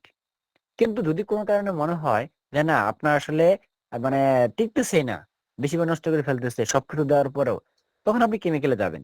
সেক্ষেত্রে কোনটা দিতে পারেন, সেক্ষেত্রে হচ্ছে সাইবারমেথ্রিন এবং মেথ্রিনব্যানজেড। ক্লোরোপাইরিফাস দিবেন না, কারণ ক্লোরোপাইরিফাস বিষকে বেশি দিন থাকে। সাইবারমেথ্রিন, মেথ্রিনব্যানজেড 1 থেকে 7 দিন থাকে। আমার কথা মনে হয় ক্লিয়ার করতে পারছি। 3-4টা ধাপ জি আমি ভাই, বলে দিচ্ছি আপনাকে। বুঝছি। Thank you. ঠিক আছে, হ্যাঁ? আচ্ছা। আচ্ছা, আমি তাহলে থ্যাংক ইউ ভাইয়া। আমি কন্টিনিউ করি তাহলে। 5 নম্বর ছবিতে দেখা যাচ্ছে এটা কি সমস্যা? 5, 6 এবং 7-এ।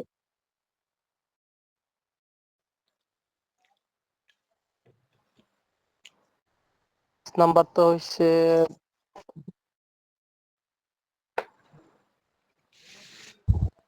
Powdery mildew. Powdery mildew. আর 6, 7 আর কারোর কিছু মনে হচ্ছে? 6 হলো পটাশের সমস্যা। আচ্ছা, আর 7-এ? সাথে হলো এই কৃমি রোগ। লিমাটো। আচ্ছা, ঠিক আছে। এবার আমি বলি 5 নম্বর যে সমস্যাটা, এটা কিন্তু পাউডারের মতো দেখা যাচ্ছে, এটা কিন্তু আসলে পাউডার না। এখানে পাউডারের মতো কোনো স্তর পড়েনি। এখানে কিন্তু এই দাগগুলো মানে সারফেসের সাথে বা পাতার মধ্যেই লেগে আছে, আলাদা কোনো স্তর যে বিষয়টা এমন না। এটা হলো মাকড়ে আক্রান্ত হওয়ার অন্যতম একটা লক্ষণ। আমি একটু আগে বলেছি মাকড়ের আক্রমণ হলে পাতা উল্টা দিক থেকে কোঁকড়া হয়ে যায় বা ভাঁজ হয়ে যায়, এবং আরেকটা লক্ষণ হচ্ছে এরকম সাদা সাদা দাগ হয়। এটাও মাকড়ের জন্য হয়ে থাকে। এবং 6 নম্বরটা বলেছেন একজন যে এটা পটাশিয়ামের অভাব। কিভাবে আমরা বুঝবো পটাশিয়ামের অভাব? এই যে পাতার চারদিক থেকে পুড়ে গেছে, এটা দেখে আমরা বুঝতে পারবো যে এখানে পটাশিয়ামের অভাব রয়েছে। এবং 7 নম্বর যে ছবিটা, এই ছবিটার মধ্যে দেখা যাচ্ছে যে আহ গোড়ার দিকে গিট হয়েছে বা শিকড়ে গিট হয়েছে। গিট হয়েছে মানে এটা নেমাটোডের আক্রমণ। নেমাটোড আক্রমণ করেছে জন্য গিট হয়েছে। তো একজন ভাই জিজ্ঞেস করেছিলেন নট এবং নডিউলের মধ্যে পার্থক্য, সেটা আমি একটু এখন বলি। নডিউলটা আসলে ভালো, যেটা আগেই বলেছি, এবং নটটা খারাপ। নটটা হয় নেমাটোডের জন্য, শিকড়ের যে গিটটা হয়। আর নডিউলটা হয় লিগুমিনাস বা ডাল জাতীয় যে প্ল্যান্ট গুলো আছে সেগুলোর মধ্যে নডিউলটা ফর্মেশন হয়। অন্য কোনো কিছুর ক্ষেত্রে কিন্তু এরকম নডিউল দেখা যায় না। তো আমি বলেছি যে নডিউলটা ভালো কারণ এটা আহ, পরিবেশ থেকে নাইট্রোজেনকে আটকায় রাখে এবং এটা গাছের জন্য ভালো। এখন প্রশ্ন হলো আমি তাহলে কিভাবে বুঝবো কোনটা নট কোনটা নডিউল? নডিউলের সাইজ একটু আকারে ছোট হয়, সেই তুলনামূলকভাবে কিন্তু নটের আকারটা বড় হয়। আর নডিউল গুলো যে হয় ডাল জাতীয় গাছের শিকড়ের মধ্যে, সেটা নিয়মিত হয়, মানে একটার পর একটা একটা সিকোয়েন্সে সাজানো থাকে। আর যেটা নট হয় সেটা একটু অনিয়মিত হয়, আর মানে বেশি ফোলা থাকে, ফোলাটা একটু বেশি হয়। আর নর্মালি নডিউলটা আমি এর আগেই বলেছি যে এটা লিগুমিনাস জাতীয় প্ল্যান্টের মধ্যে হয়ে থাকে। তো আপনি কিন্তু অন্য প্ল্যান্টে এরকম নডিউল পাবেন না। এরপর 8 নম্বরে একটা ছবি রেখেছি। এই ছবিটা দেখে কি মনে হচ্ছে যে এটা কি সমস্যা?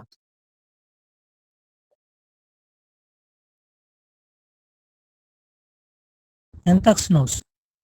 আচ্ছা, অ্যানথ্রাকনোজ একজন ভাই বলেছেন। আচ্ছা, সময় আসলে অনেক হয়ে গেছে, আমি তাহলে এবারে এটা আগাই লাইট। একটু দ্রুত। 8 নম্বর, জি বলুন।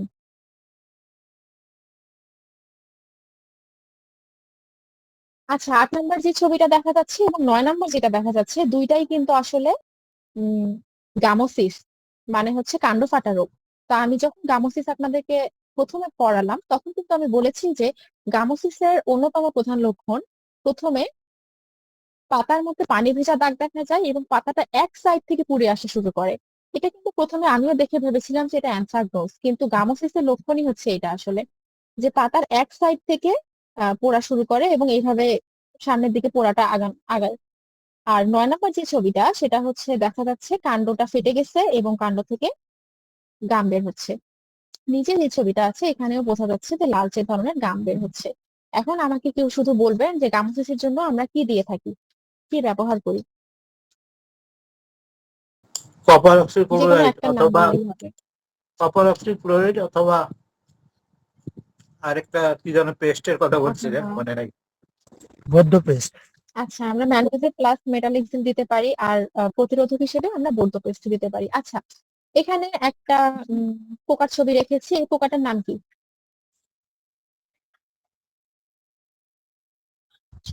বিটল আঠাতে পোকা। পোকা। এই পোকাটা হচ্ছে বিটেল। কি বিটেল? এটা হচ্ছে এপিলাকনা বিটেল। এপিলাকনা বিটেল হচ্ছে খারাপ পোকা এবং এই বিটেলকে আমরা দমন করতে পারি সাইপারমেথ্রিন দিয়ে। ব্যাস, এই পর্যন্তই আমার সেশন আজকে ছিল। এখন আপনারা কোশ্চেন বলতে পারেন যে আপনাদের কোনো বুঝতে অসুবিধা হয়েছে কিনা এতক্ষণ পর্যন্ত যেগুলো বললাম। ম্যাডাম, দয়া করে শেষের যেগুলো বলেছিলেন 1 থেকে 9 পর্যন্ত একবার দয়া করে জি একটু রিপিট করে দিলে একটু ভালো হতো। জি জি জি, অবশ্যই। আমি তাহলে আসছি। এক নম্বর যে ছবিটা সেটা হলো লিফ মাইনার, কারণ এখানে লিফ দেখে বোঝা যাচ্ছে যে লিফের মধ্যে দাগ দেখা যাচ্ছে বা ম্যাপের মতো হয়েছে, এটা লিফ মাইনারের আক্রমণ। লিফ মাইনারের জন্য আমরা ব্যবস্থাপনা হিসেবে শোষক পোকা দমনের জন্য যা দেই তাই ব্যবহার করতে পারি, যেমন এমামেকটিন বেনজয়েড। দ্বিতীয় যে ছবিটা সেটা হচ্ছে আমার দুইটা রোগ সমস্যা দেখা যাচ্ছে। নিচে এই যে হলুদ হলুদ দাগ হওয়া যে ছবিটা সেটা হচ্ছে ডাউনি মিলডিউ, এবং উপরে যে পাতা কুঁকড়ে গেছে এটা হলো থ্রিপসের কারণে, মানে শোষক পোকার কারণে। এক্ষেত্রে আমার সমাধান দুইটা, শোষক পোকা দমনের জন্য স্প্রে করতে হবে এবং ডাউনি মিলডিউর জন্য স্প্রে করতে হবে। এবং এক্ষেত্রে তৃতীয় কি যে দুইটা ছবিটা এটা আমি বলেছি। এক্ষেত্রে কি যে জি, দুইটার জন্য শোষক এবং ডাউনি মিল্ডিউ এই নিচের দুইটার জন্য কি একসাথে স্প্রে করা যাবে, দুটোই কম্বাইন? এটা ককটেল ভাবে স্প্রে করা সাধারণত নিষেধ করা হয়, যে আমরা স্প্রে একসাথে মিক্সড করে করব না। সাধারণত এটা বলা হয় এটা 1 দিন বা 2 দিন আপনি গ্যাপ দিয়ে করতে পারেন, যে প্রথমে আপনি একটা স্প্রে করলেন, তার 2 দিন বা 3 দিন পর আরেকটা স্প্রে করতে পারেন। এরপরে আসে 3 নাম্বারটা। 3 নাম্বার আমি বলেছি পাত্রটা ছোট, এজন্য এখানে নিউট্রিয়েন্টের বা পুষ্টির যথেষ্ট অভাব রয়েছে, যেখানে নাইট্রোজেনের অভাবজনিত লক্ষণ দেখা যাচ্ছে। বয়স্ক পাতাগুলো হলুদ হয়ে যাচ্ছে। আচ্ছা বলুন তো, যে কচি পাতা হলুদ হয় কিসের অভাবে? বোরনের অভাব। জি, ম্যাগনেসিয়ামের সালফারের অভাবে। কচি পাতা কিন্তু হলুদ হয় সালফারের অভাবে, আর বয়স্ক পাতা হলুদ হয় সালফারের এটা অভাবে। হচ্ছে নাইট্রোজেন অভাবে। এরপর আমি 4 নাম্বার যে ছবিটা দেখিয়েছি, এখানে প্রথমে একটা ফুলের কথা বলেছি, ফুলের ঠিক মাঝখানটা দেখে মনে হচ্ছে পচে গেছে, এবং ফুলটা কাটার পর দেখা যাচ্ছে যে এখানে লার্ভা দেখা যাচ্ছে। নিচের যে ছবিটা সেখানে আমি বলেছি যে মিষ্টি কুমড়া পচে গেছে।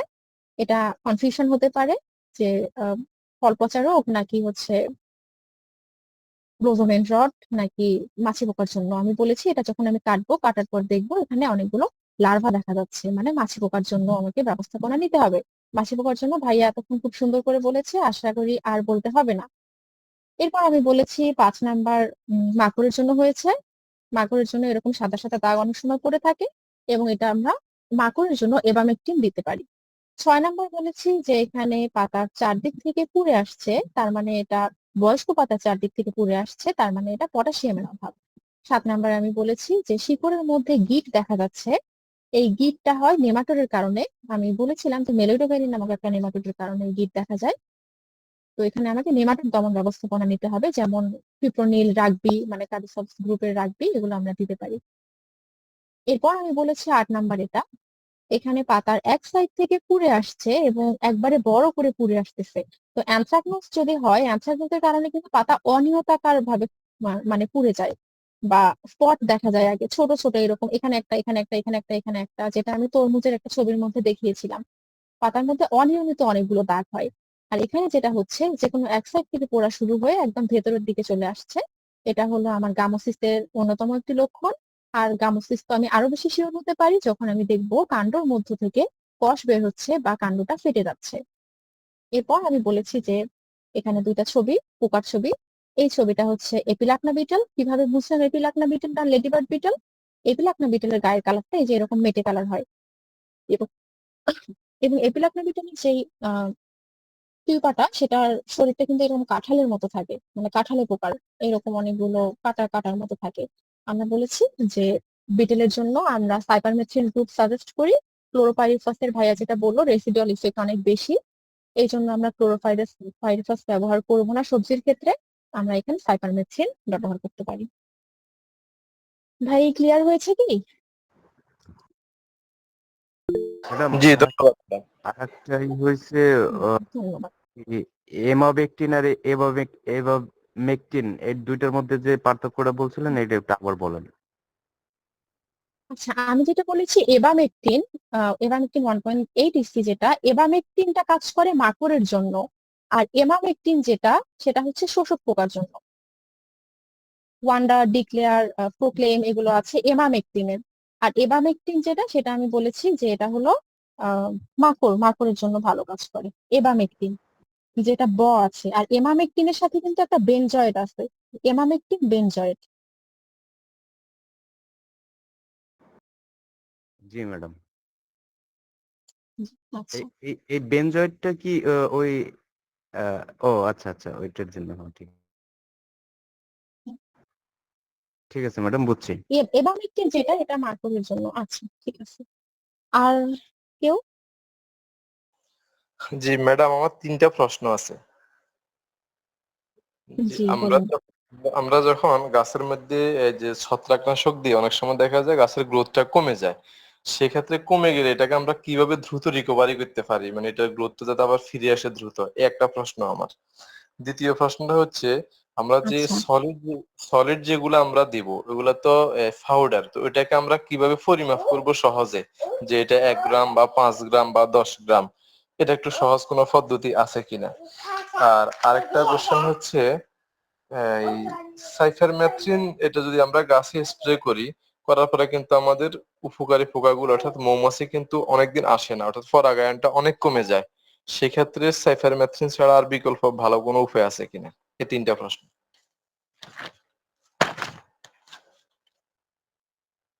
আচ্ছা। আর কেউ? আপু আমার আচ্ছা, 3টা আমি প্রশ্ন মুমিন আছে। ভাইয়া, আপনি কি আছেন?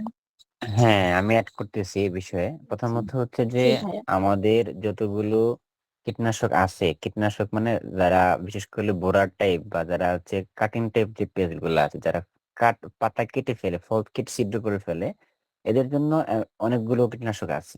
তার মধ্যে যদি আমি বলি সবচেয়ে কম পরিমাণ বিষক্রিয়া থাকে, সেটা হচ্ছে সাইপারমেথ্রিন। আপনি আরো যত উপরের দিকে যাবেন সেগুলো বিষক্রিয়া ধীরে দিন থাকে। হ্যাঁ, তো আপনি যদি এটা চিন্তা করেন, যেটা খুব সুন্দর জিনিস চিন্তা করেছে, মৌমাছি।